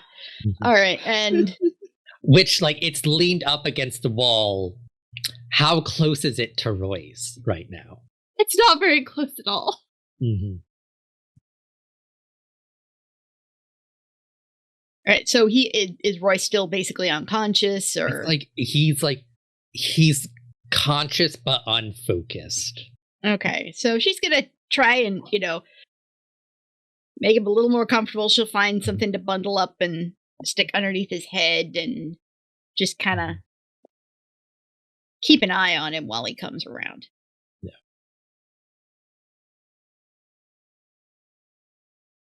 Which the fighting has stopped, so it's still the middle of the night. I don't know how loud people are, if they're trying to keep me somewhat quiet or if they just don't care. At this point, people are pretty quiet. Like, I mean, okay. Yeah. It's a small town in the middle of kind of nowhere, right? I mean, there's not much noise other than people heading home. Okay. So Royce is kind of gonna shake himself out of it. It's like, is it over? Yeah.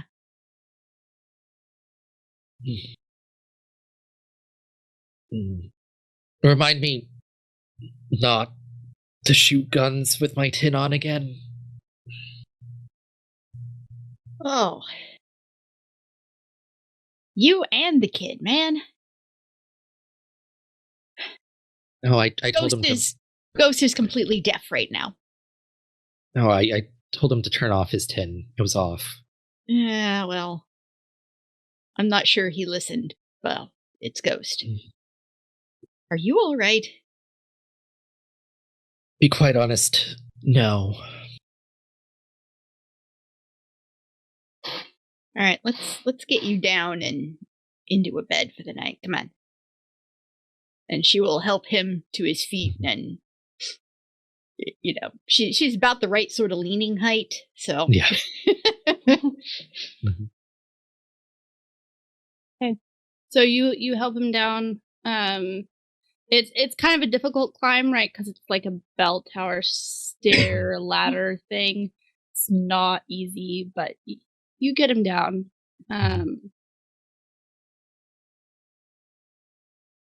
Dervish, you're just sitting there. Yeah, I think I just kind of look around what's happening, and do I see Belle around?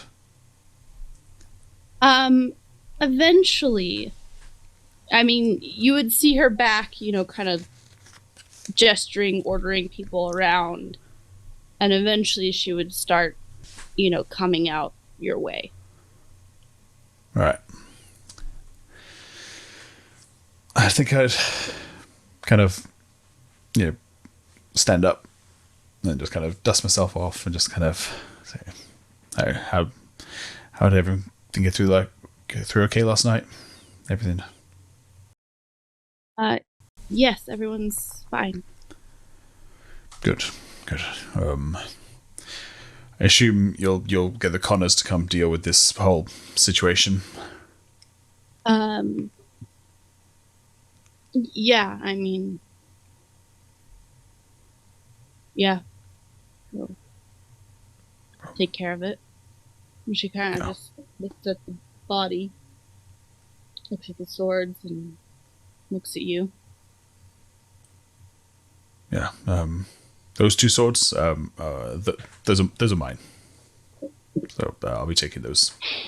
She said, I assumed. Yeah. You guys should be proud. Fighting off Kolos Blooded.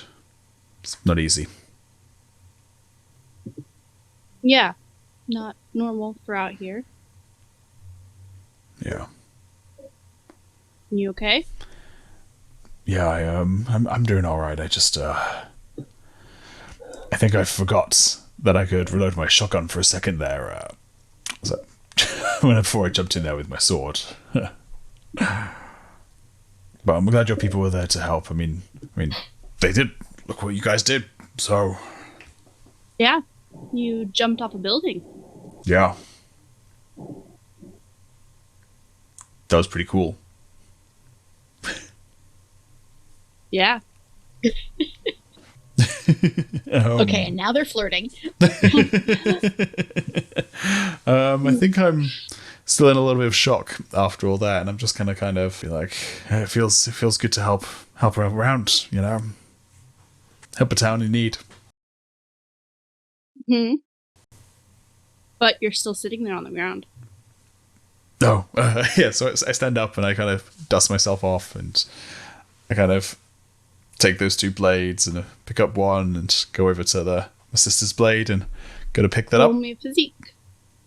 Ooh, that's a 9. Like if you, it's a like noticing perception. Okay.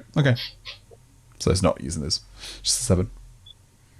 4 with a nudge. Okay. You notice that along the handle of the blade are small spikes.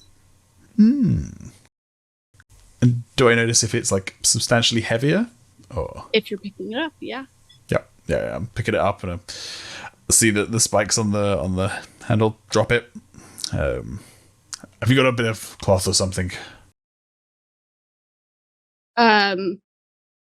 Yeah.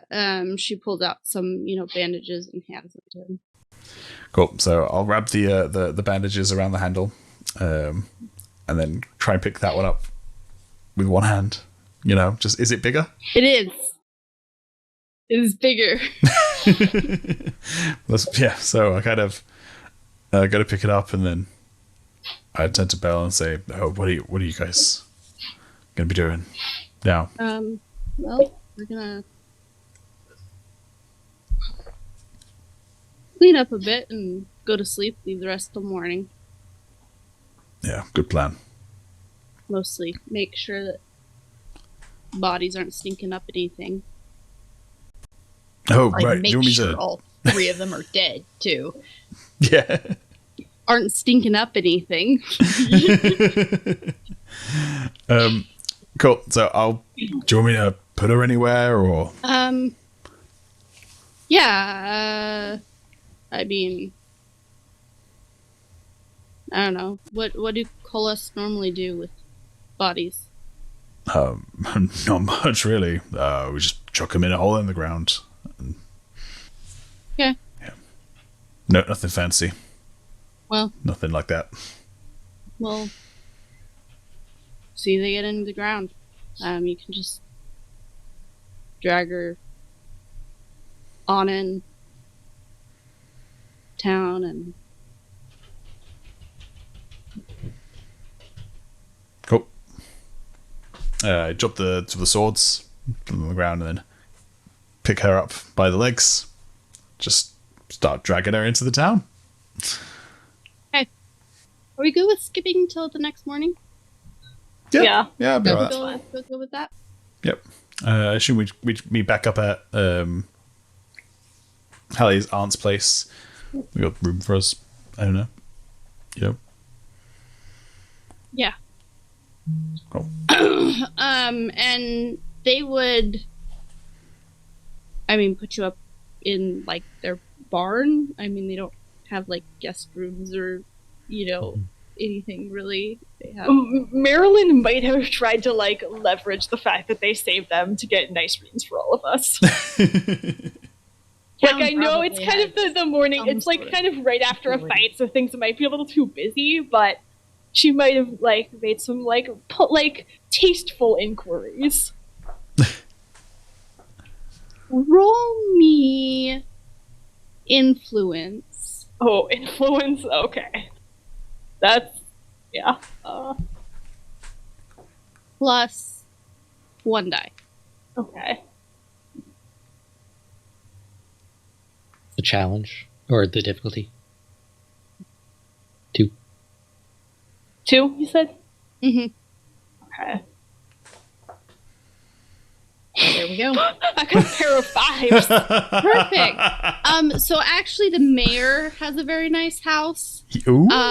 And offers for you all to stay there. Not bad. He's trying Excellent. to claw back some of the face he lost.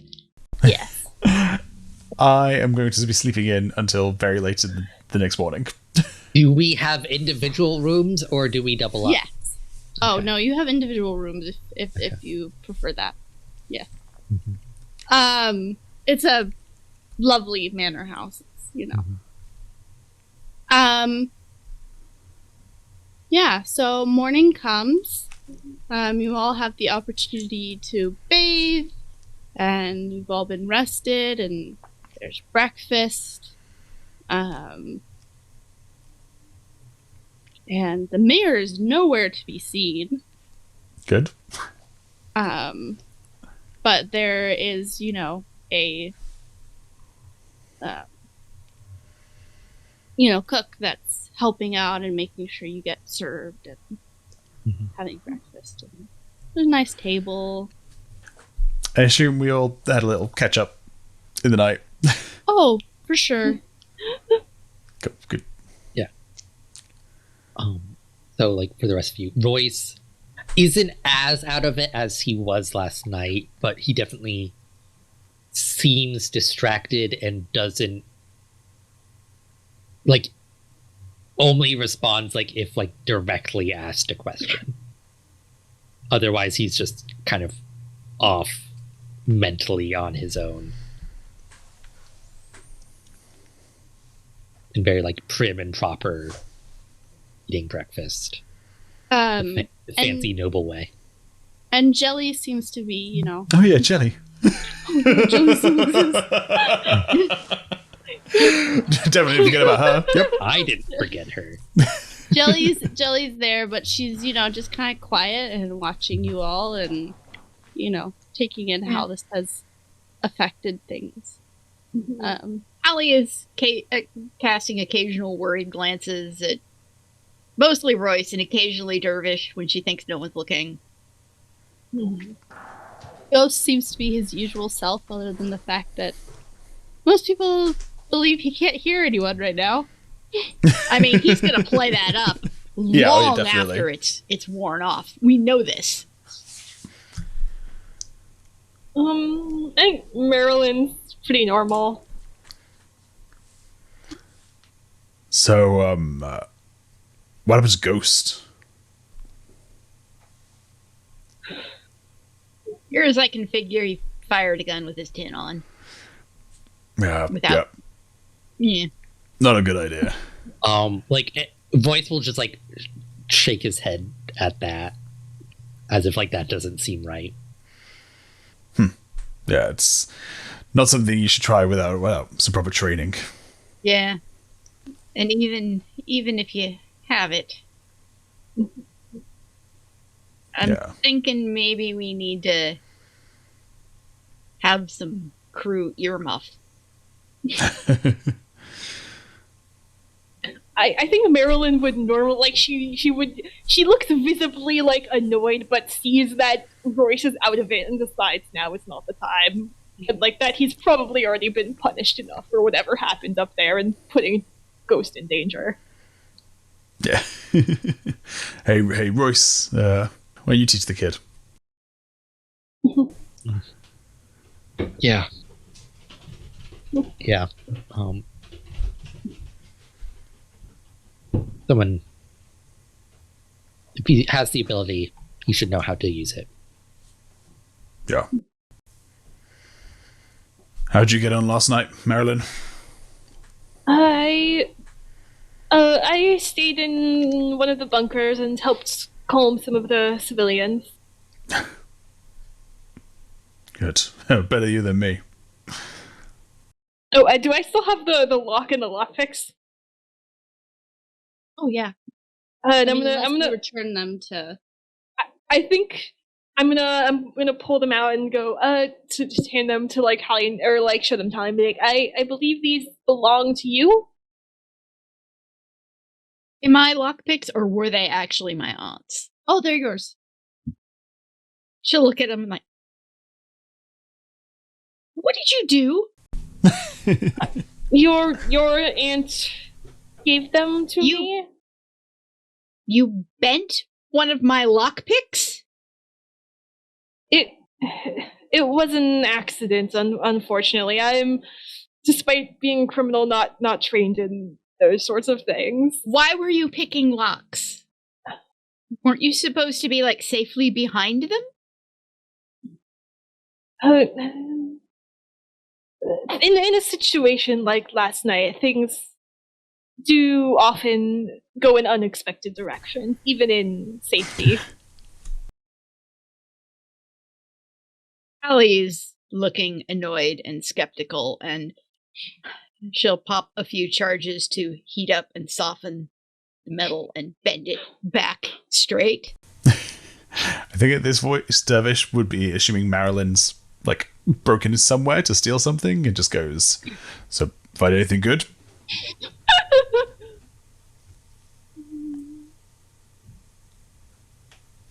No, Don't break my stuff. I have nothing to show the crew. But Cool. Alright, cool. So, guess we're not being into the roughs anymore since our my sister's been dealt with. Royce flinches when you mention that. Not majorly, but Noticeably.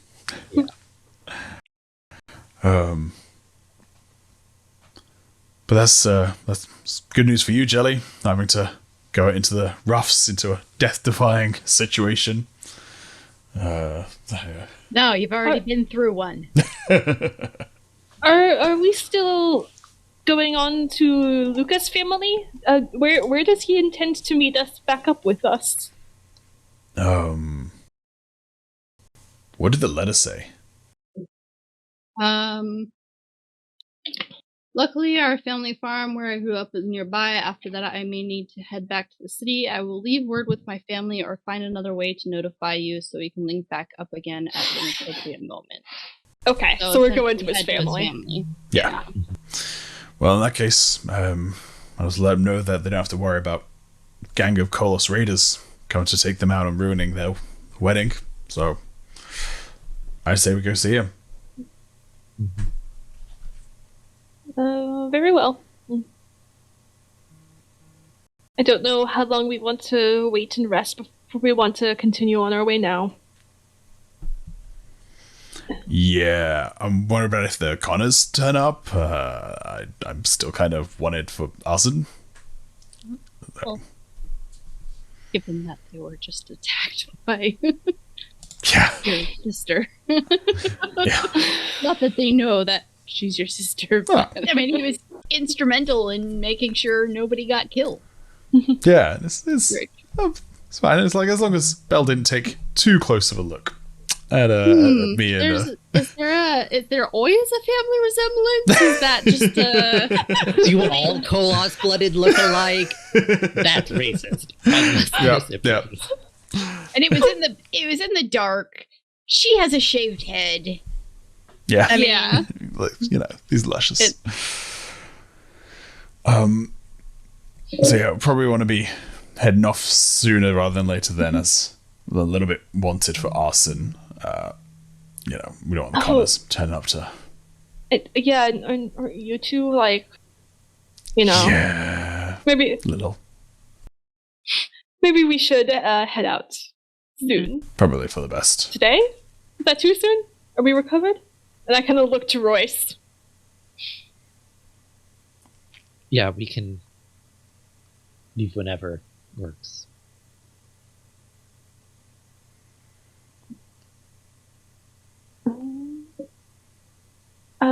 Okay.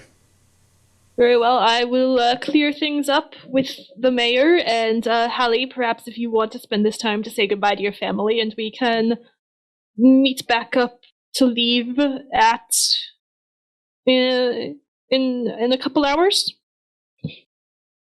I'm going to be in suspense forever until Marelyn finally decides to drop the "I know your full name" bomb.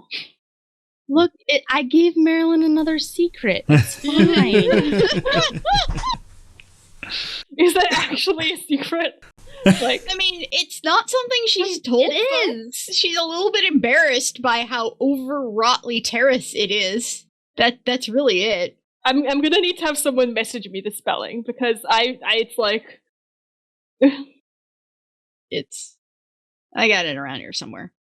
Yeah, it's on the server, so you can do a search. I definitely classify it as a secret. Like, used at the right moment, I feel like it could definitely... It's not an important secret, but it's just one of those things. I mean, she's got a few other little personal things. If anyone ever makes it into her room at her apartment, there's going to be a mysterious, like, blanket or something draped over her bookshelf.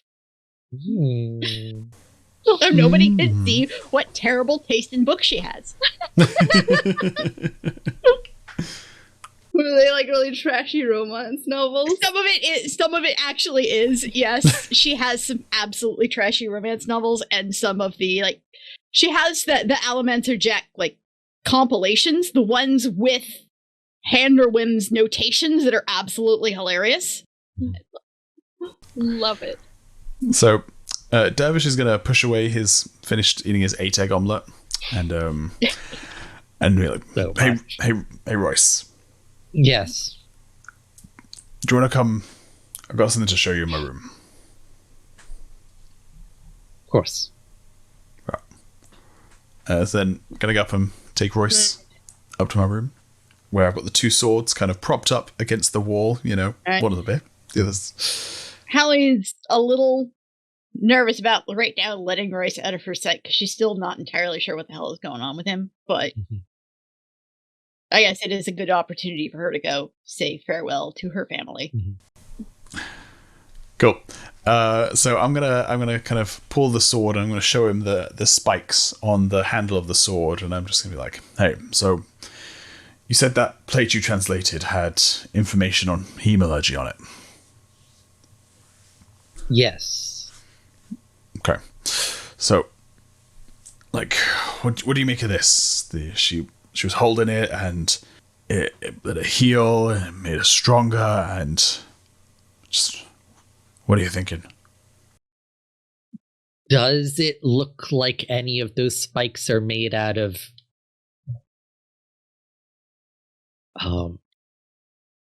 what steel's cold proof me? I want to say pewter. Yeah.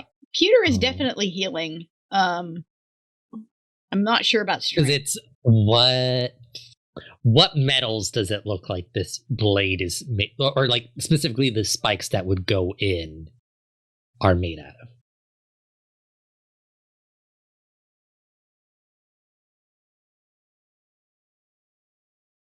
Because I'm assuming there is pewter, there is iron, and there is one other one. Is it gold? Is it Laurasium? Oh my goodness! Like any of us would recognize it. Yeah. And I would say Dervish would pick up on, like, given something to focus on, Royce does seem to return to his normal self. Granted, his normal self is very cool. Prim and proper. It's cool and collected. Is his is his thing. So it's like his default being is you can't really tell what's going on with him. It's just flat and even. Would I have even noticed the change? No, I did. That's kind of why I invited him, Yeah, like come. Whereas, like, during breakfast, like, he was obviously something going up. Quiet. Now it's like he seems normal. And steal. Okay. I'm assuming the plate had nothing about swords with anything like remotely. Yeah. I can see iron, steel, and pewter. All metals that would provide useful abilities for a warrior. But this design,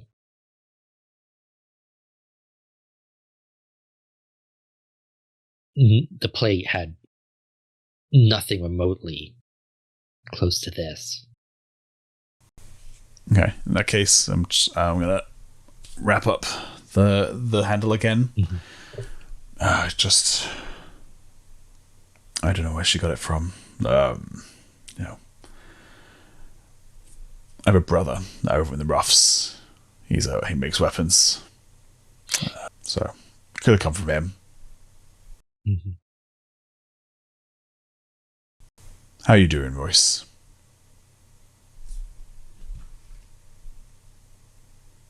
I'm not entirely sure.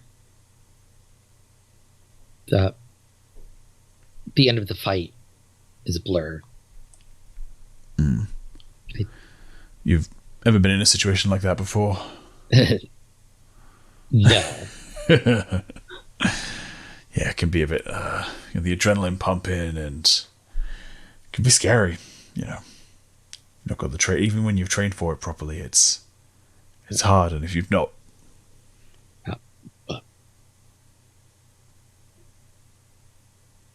I heard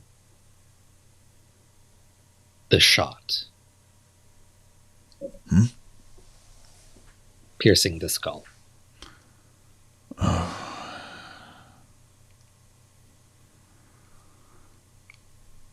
I mean, same.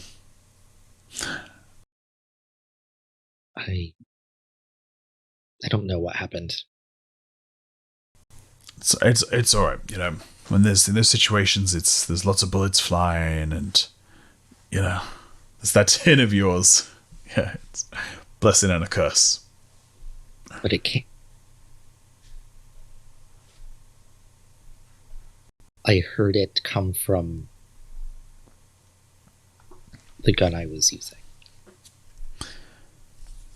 But, I know what happened. Royce, you're saying you shot my sister? I'm telling you I don't know what happened. Okay. Because I wouldn't have shot to kill. Like, I was shooting. I only ever aimed for body of mass. It's all right. And I put my arm around, give him a pat on the back. It's unpredictable how these things happen. That said, doesn't make sense. I'm not mad at you, Royce. Don't worry.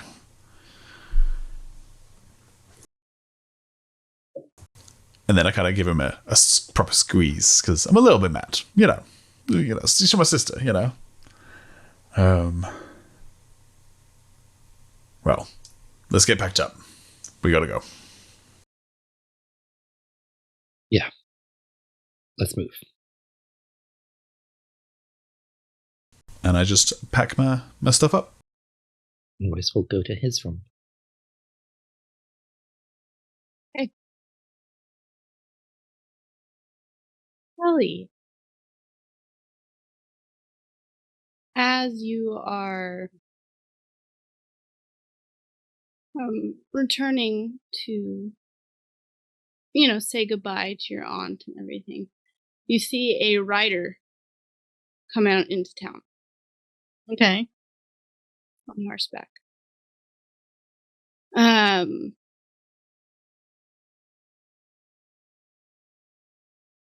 You're gonna have to remind me of his name. Of who?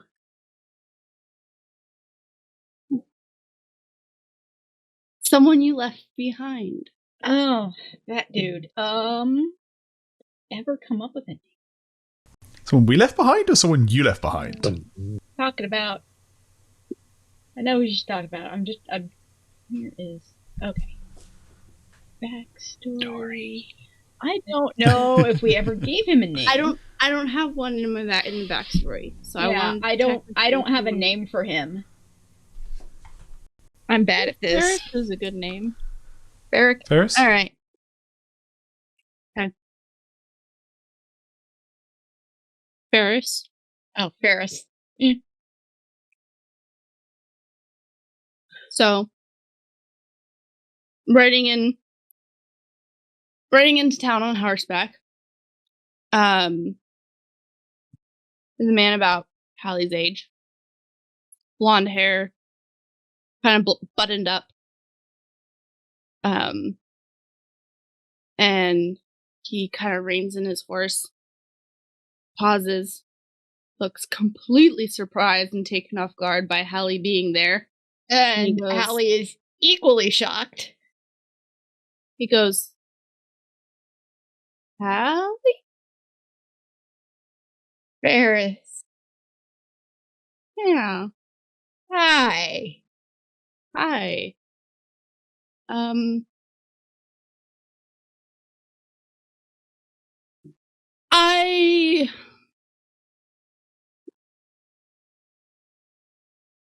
I came from the next town over, because they were talking about Koloss attacking. There were riders sent out last night. Apparently they hit here, and I was sent to come see that everything was all right.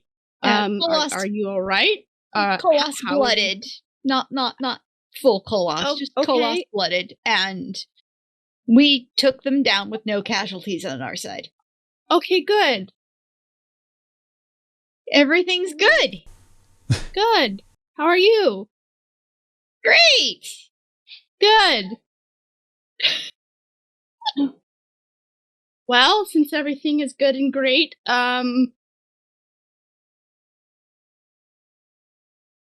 Awkwardness intensifies. he says, so how long are you in town for? We're leaving soon. Oh. I was just on my way to say bye to the family. Oh, okay. Right. Okay, well. Good. Oh, good. Good. This was good seeing you. It's been a while. Good to see you. Yeah. I'm glad to see you're doing well. Well, as well as things get these days. Yeah. And he kind of stops. Okay, well, I guess I'll be going. Look, I didn't think I'd ever get to ask this, but do you regret leaving? Yeah, but not for the reasons you want.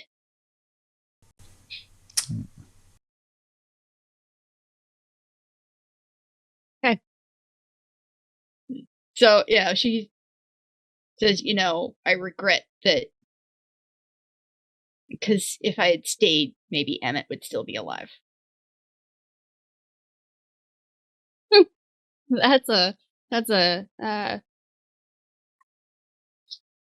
I mean, I liked my life. Well, yeah, I liked it too. I don't look you. I don't think you're responsible for Emmett. No, but I might have been able to stop it. Nah. And I'll never know because I wasn't there. Yeah, but you can't go around living your life like in the past.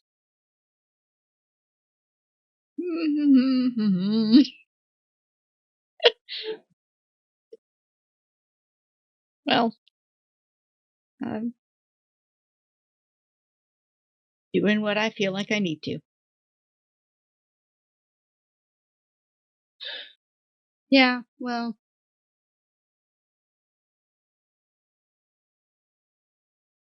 Look, just.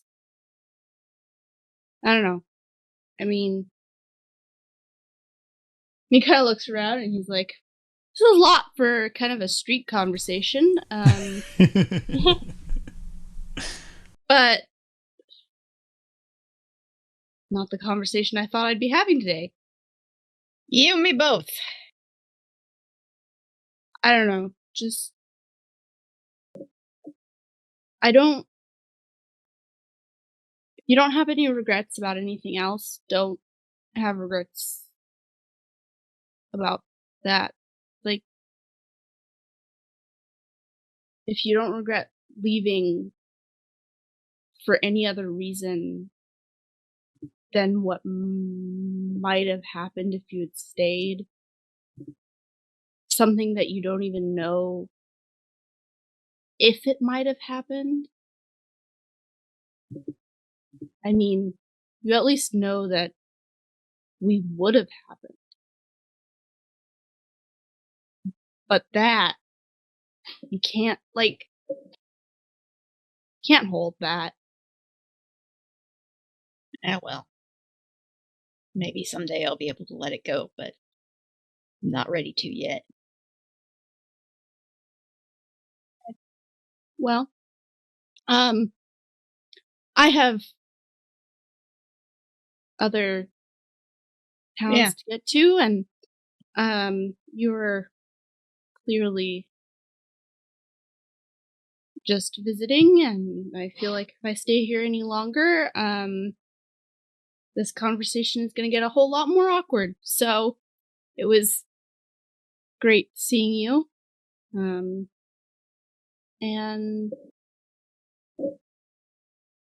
come by sometime if you ever do regret leaving. And he kind of just wheels the horse around.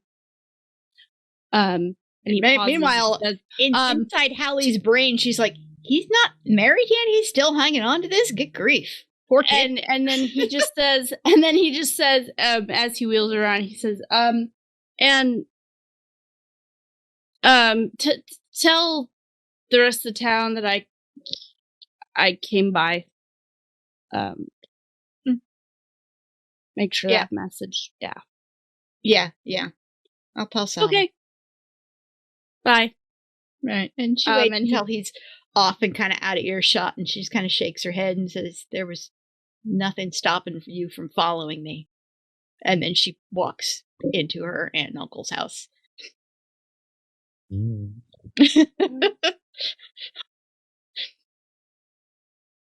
Okay.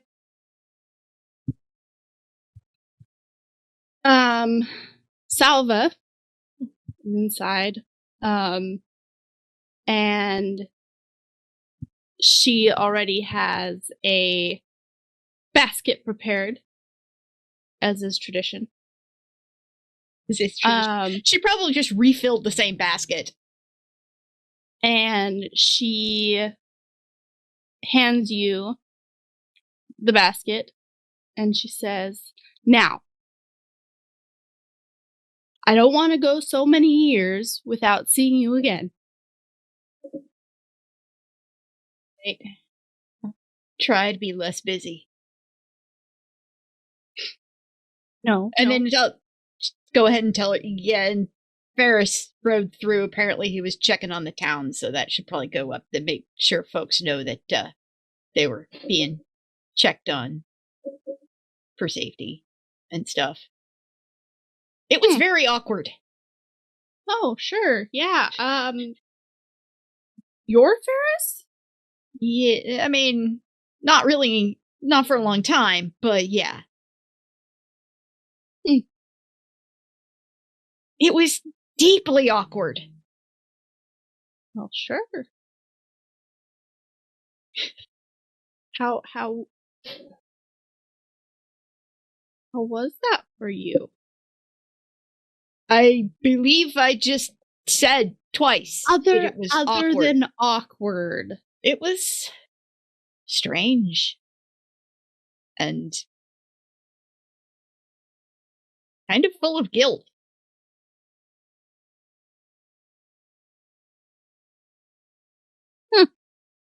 And just sort of uncomfortable.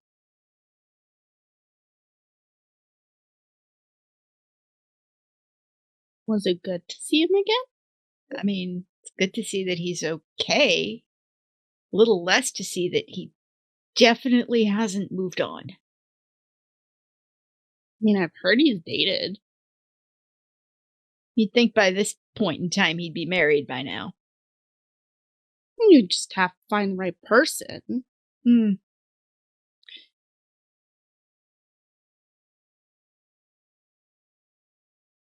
Why aren't you married? Because no one can stand me long enough to even get to that point. I mean, That let's is be true. fair. I'm a pain in the ass. That's true.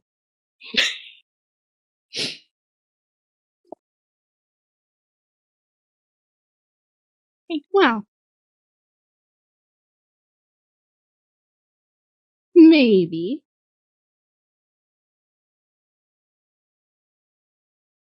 He's just looking for his person and you're just looking for yours.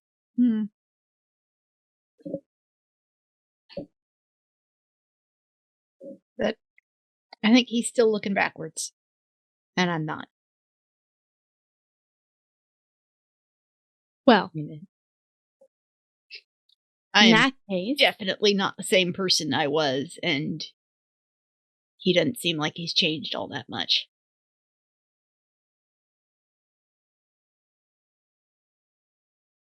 that might be true. Well, anyway, when you do find your person, you're going to have to bring them here. Right, because can't have my person without making sure that I'm thoroughly embarrassed in front of them, by my entire family, right? Absolutely. Yeah. Can always count on you. Yes. Now take this basket and make sure to share with all of your colleagues. Peek in, take a look. It's all sorts of delicious things and plenty of beans that were shucked by Dervish. I am a shucking expert. They're like in a little jar. But also, some, various another jar of stew and a loaf of bread and some cheeses and some more cookies and that sort of stuff. I'm assuming that the stew has been properly canned and is relatively shelf stable. Yes. Yes. Because pressure cookers are well within the basin's technology levels. Yes. And she says, well, come give me a hug. Yeah, there's hugs. Yes, there's many hugs. And she sends you on your way. And the rest of the family also says their goodbyes and says goodbye to you. Okay. Much less awkward. Much less awkward. Somehow. And Marelyn. Yes. you have a quick conversation with the mayor. Mm-hmm. Once you find him, because he has been seeming to avoid you all, but he is out overseeing the digging of the pit to put the Colas blooded in. And he's standing there with some, like the equivalent of lemonade,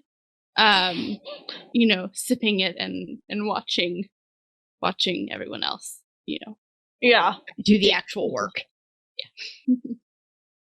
Yeah. But he does thank you. And Belle is also there. And she, kind of comes up to Marelyn and she asks, Marelyn. Yes? You travel, with Dervish, yes? Yeah. We travel together? Is he attached? I knew it was flirting. Ben, is the stuff with your ex, like, was that a secret, or is that something that, like, I would have picked up on? You like probably you would have picked up that we were dating, and you definitely would have picked up the fact we were exes. Okay.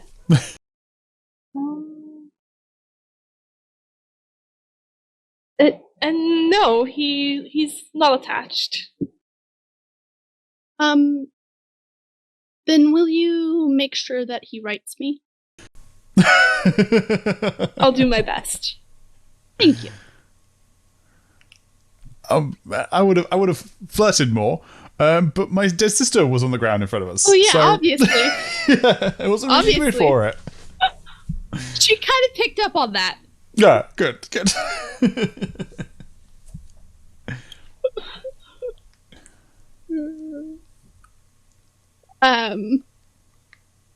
Okay. And you all pack up and, get into the carriage. We're never sure how many there are. I think we've got two, but I don't know if we've gone down to one. I think we said that one is filled with Luka's luggage, and then we travel in the other. That's what Yes. That was Which we're still transporting Luka's luggage. It's another reason to go see him, guys, Yeah. We'll leave it with his family. That's one good reason to go to his family's right there, is to clearly drop off Luka's freaking luggage. Here, take care of your own things. But you all get in and get on with your journey. So you're out on the road. You take a short, I don't know, like after a midday break, we'll we'll have a opportunity, where you all stop for lunch, to water the horses and take some time. And I think Marelyn at some point kind of just walks over to Royce and says, like, Royce, perhaps we could have a word? Of course, Mr. Molly. And then I'll kind of gesture a little bit off to a place a little bit more private. Yeah. Over there.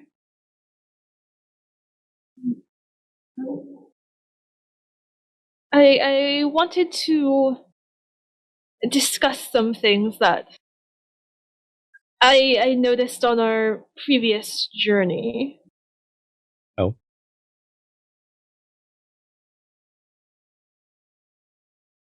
That coin, how long ago did you store your memory there? About 5 years. And is that something that you do often?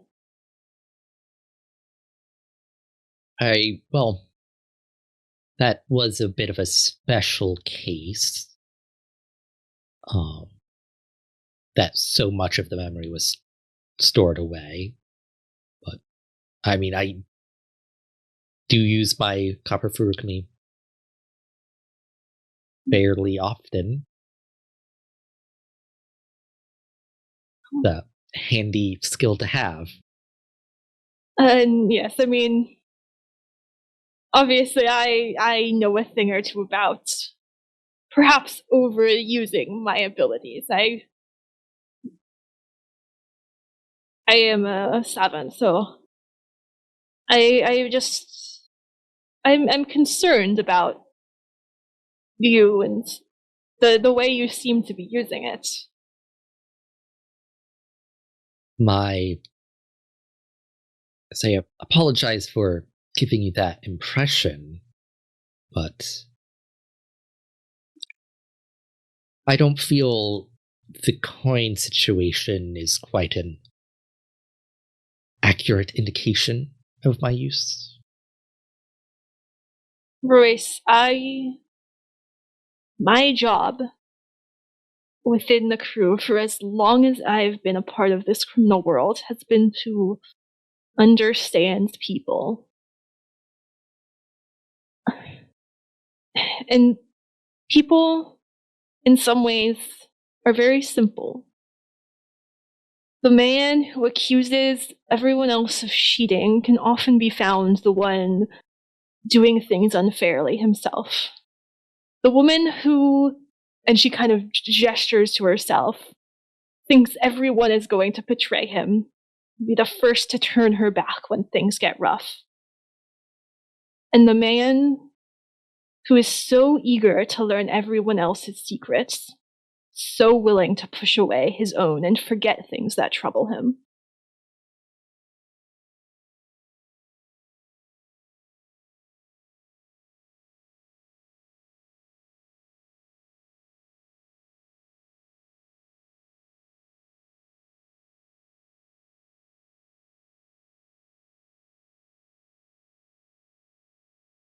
Ms. Jamali, I commend you for you recently stepping up in your position as crew leader, looking after your crew. But I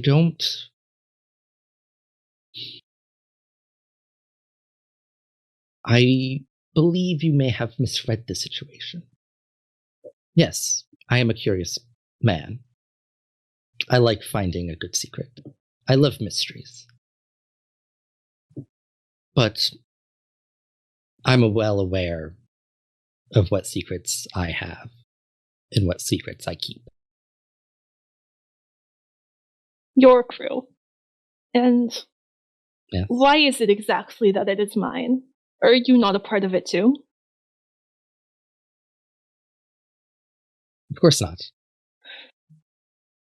And why is that?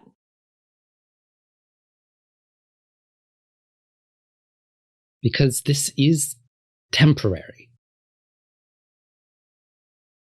Like, I'm here for a purpose. I've allied with your crew for mutual benefit. I'm trying to figure out what happened with my family. I needed allies. Luka made introductions.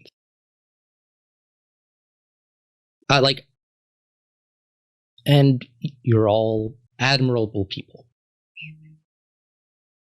But this will come to an end.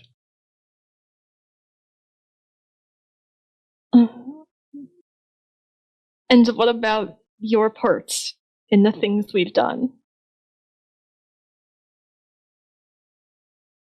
They are my part. I don't understand. So you expect to just go back to your life, go back to your job at the bank and forget the time you spent as a criminal? Forget? No. I don't forget things. Well, not for long, at least. Unless you want outside to. of certain circumstances. But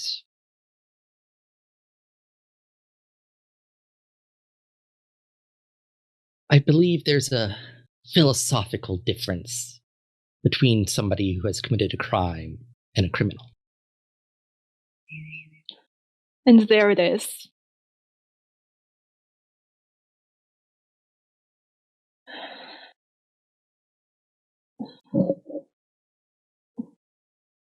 There. That's what I mean, Royce.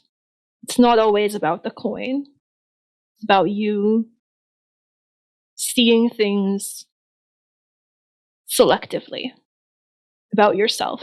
And everyone does it to an extent, but you're a part of this, Royce. You can't ignore that forever. I'm a part of it for now. That doesn't mean I'm a member of the crew. I suppose that'll be your choice to make. Unlike some other things. And then I'll kind of nod at him and turn as if I'm going to leave. But kind of pause and see if he says anything to say.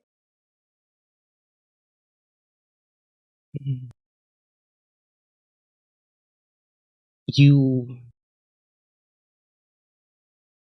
accuse me of ferreting out other people's secrets. And I do. And I keep secrets. But never for personal gain. And I only keep a secret from someone when it's in their own best interest. Whether they know it or not. That is not always for you to decide. And if I believe a secret would cause significant harm to a person, I can only go off my own judgment.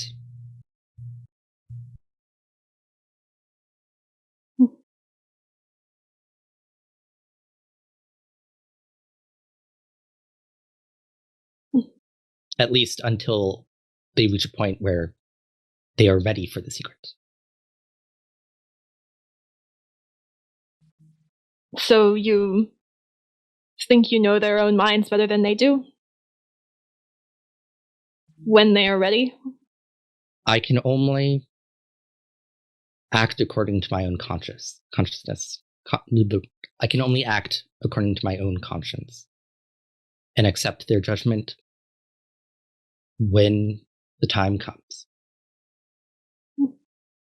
But I must act according to myself.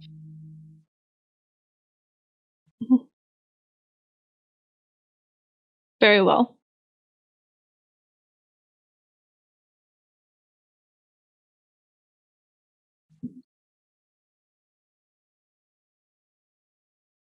Do you have anything further to add?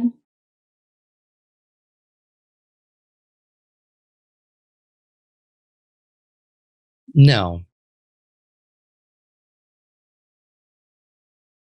Unless you have any question for me. Further accusations? Am I one of those who's... You have a secret kept in my best interest? Royce does not smile. I know, you were. I could tell you were setting that up, Ian, so... Yeah. Don't throw me under the bus, Royce. Yeah.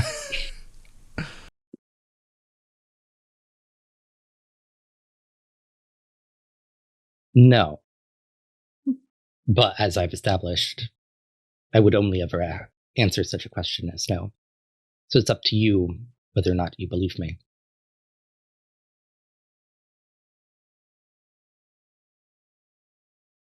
I'll give you the benefit of the doubt.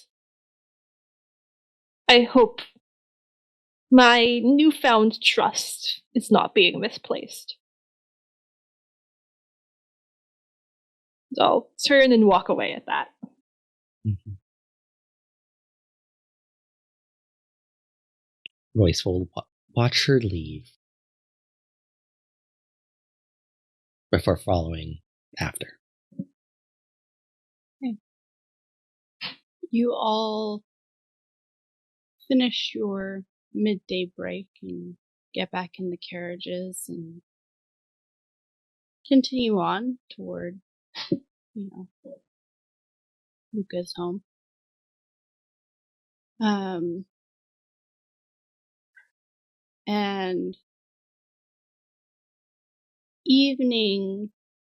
night falls maybe like a mile or so before you get there.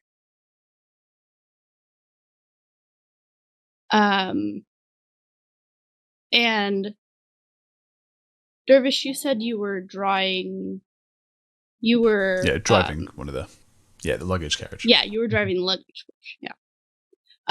And the horse stops.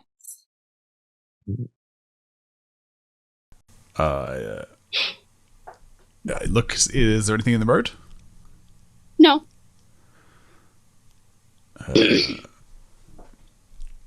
You may unhitch me now.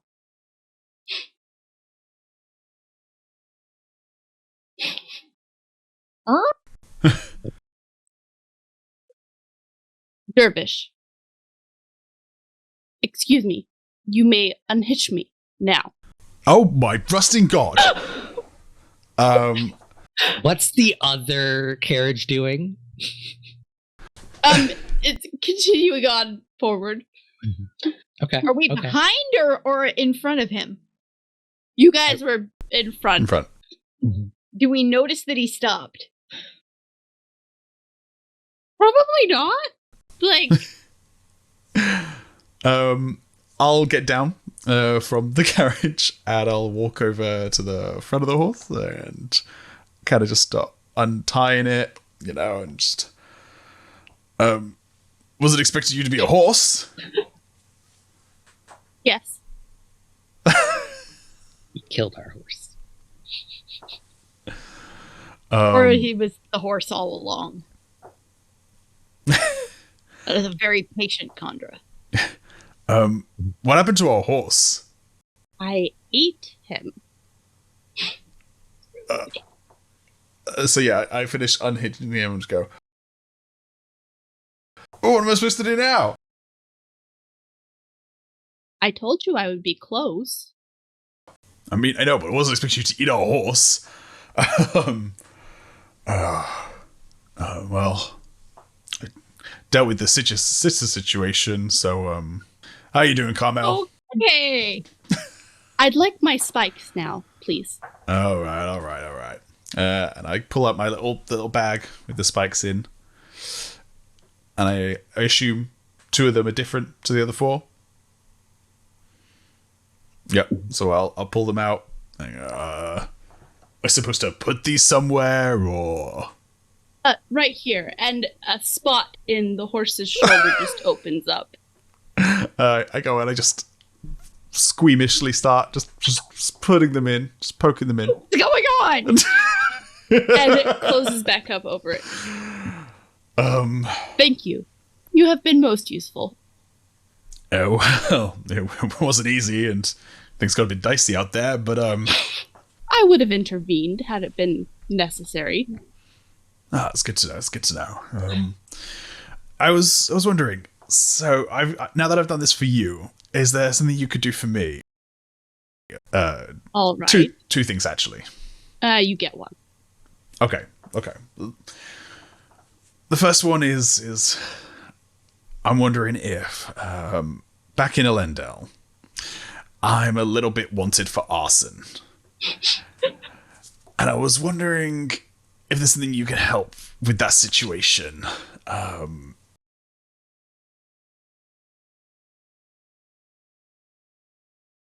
And the horse kind of does this uncanny thing where it like bobs its head back and forth, like as if it's thinking.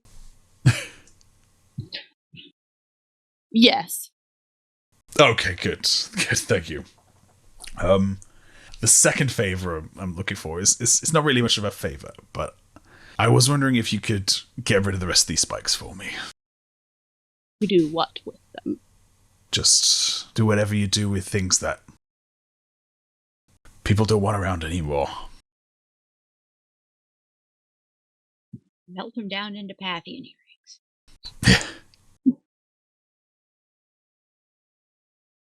Very well. And the spot in his shoulder opens up again. And I put the spikes in there.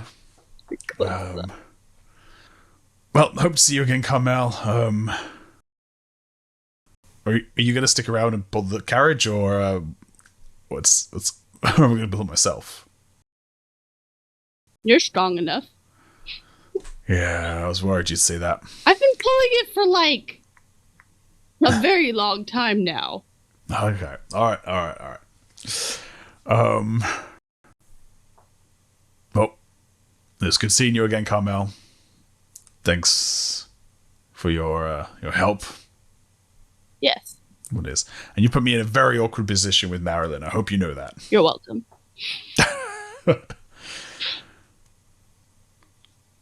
I'll see you around. Yes. I was hoping to have a drink with you at some point next time I saw you, but you're a horse. Not right now. Not right now. So maybe another time. Maybe another time. I'm sure I'll find you in Ellendale sometime. Yeah, I'm sure. Well, and I give him a smack on the ass to send him running. And then she makes this witty noise and bolts upright and then charges off. That was all for show, right? Just in case someone was watching. You're letting the horse go for mysterious reasons. Yep. So, because we've got no horse now, I stand where the horse would be, and I just start pulling the carriage myself, I guess. All of Luka's luggage. Yeah, with all Luka's luggage. And that is where we will end our episode. Oh dear. Yeah. So Grace, what do you think the secret is? Not what I expected. not as far off from what I expected as you might be thinking, though. So, thank you guys for watching episode 10 of Diceborn. Don't forget about this week's giveaway. Winners will be picked next week and then announced in the next episode after. Don't forget you can buy all of your Mistborn Adventure Game things at mistborngames.com. If you use code 17MBDice and you spend $20 or more, you get a free set of Mistborn dice. And I thank you to Natasha for running this game. And you can also find the rest of us on 17shards.com for all your news, theories, discussion, and fun. You can find us on Discord, Facebook, Twitter, SoundCloud, YouTube, and if you like our stuff, you can support us on Patreon. We have our Session 0 for patrons on there, so you can watch that to see a bit of how we made this episode. So stay tuned and keep those dice rolling. Bye. Bye. Bye.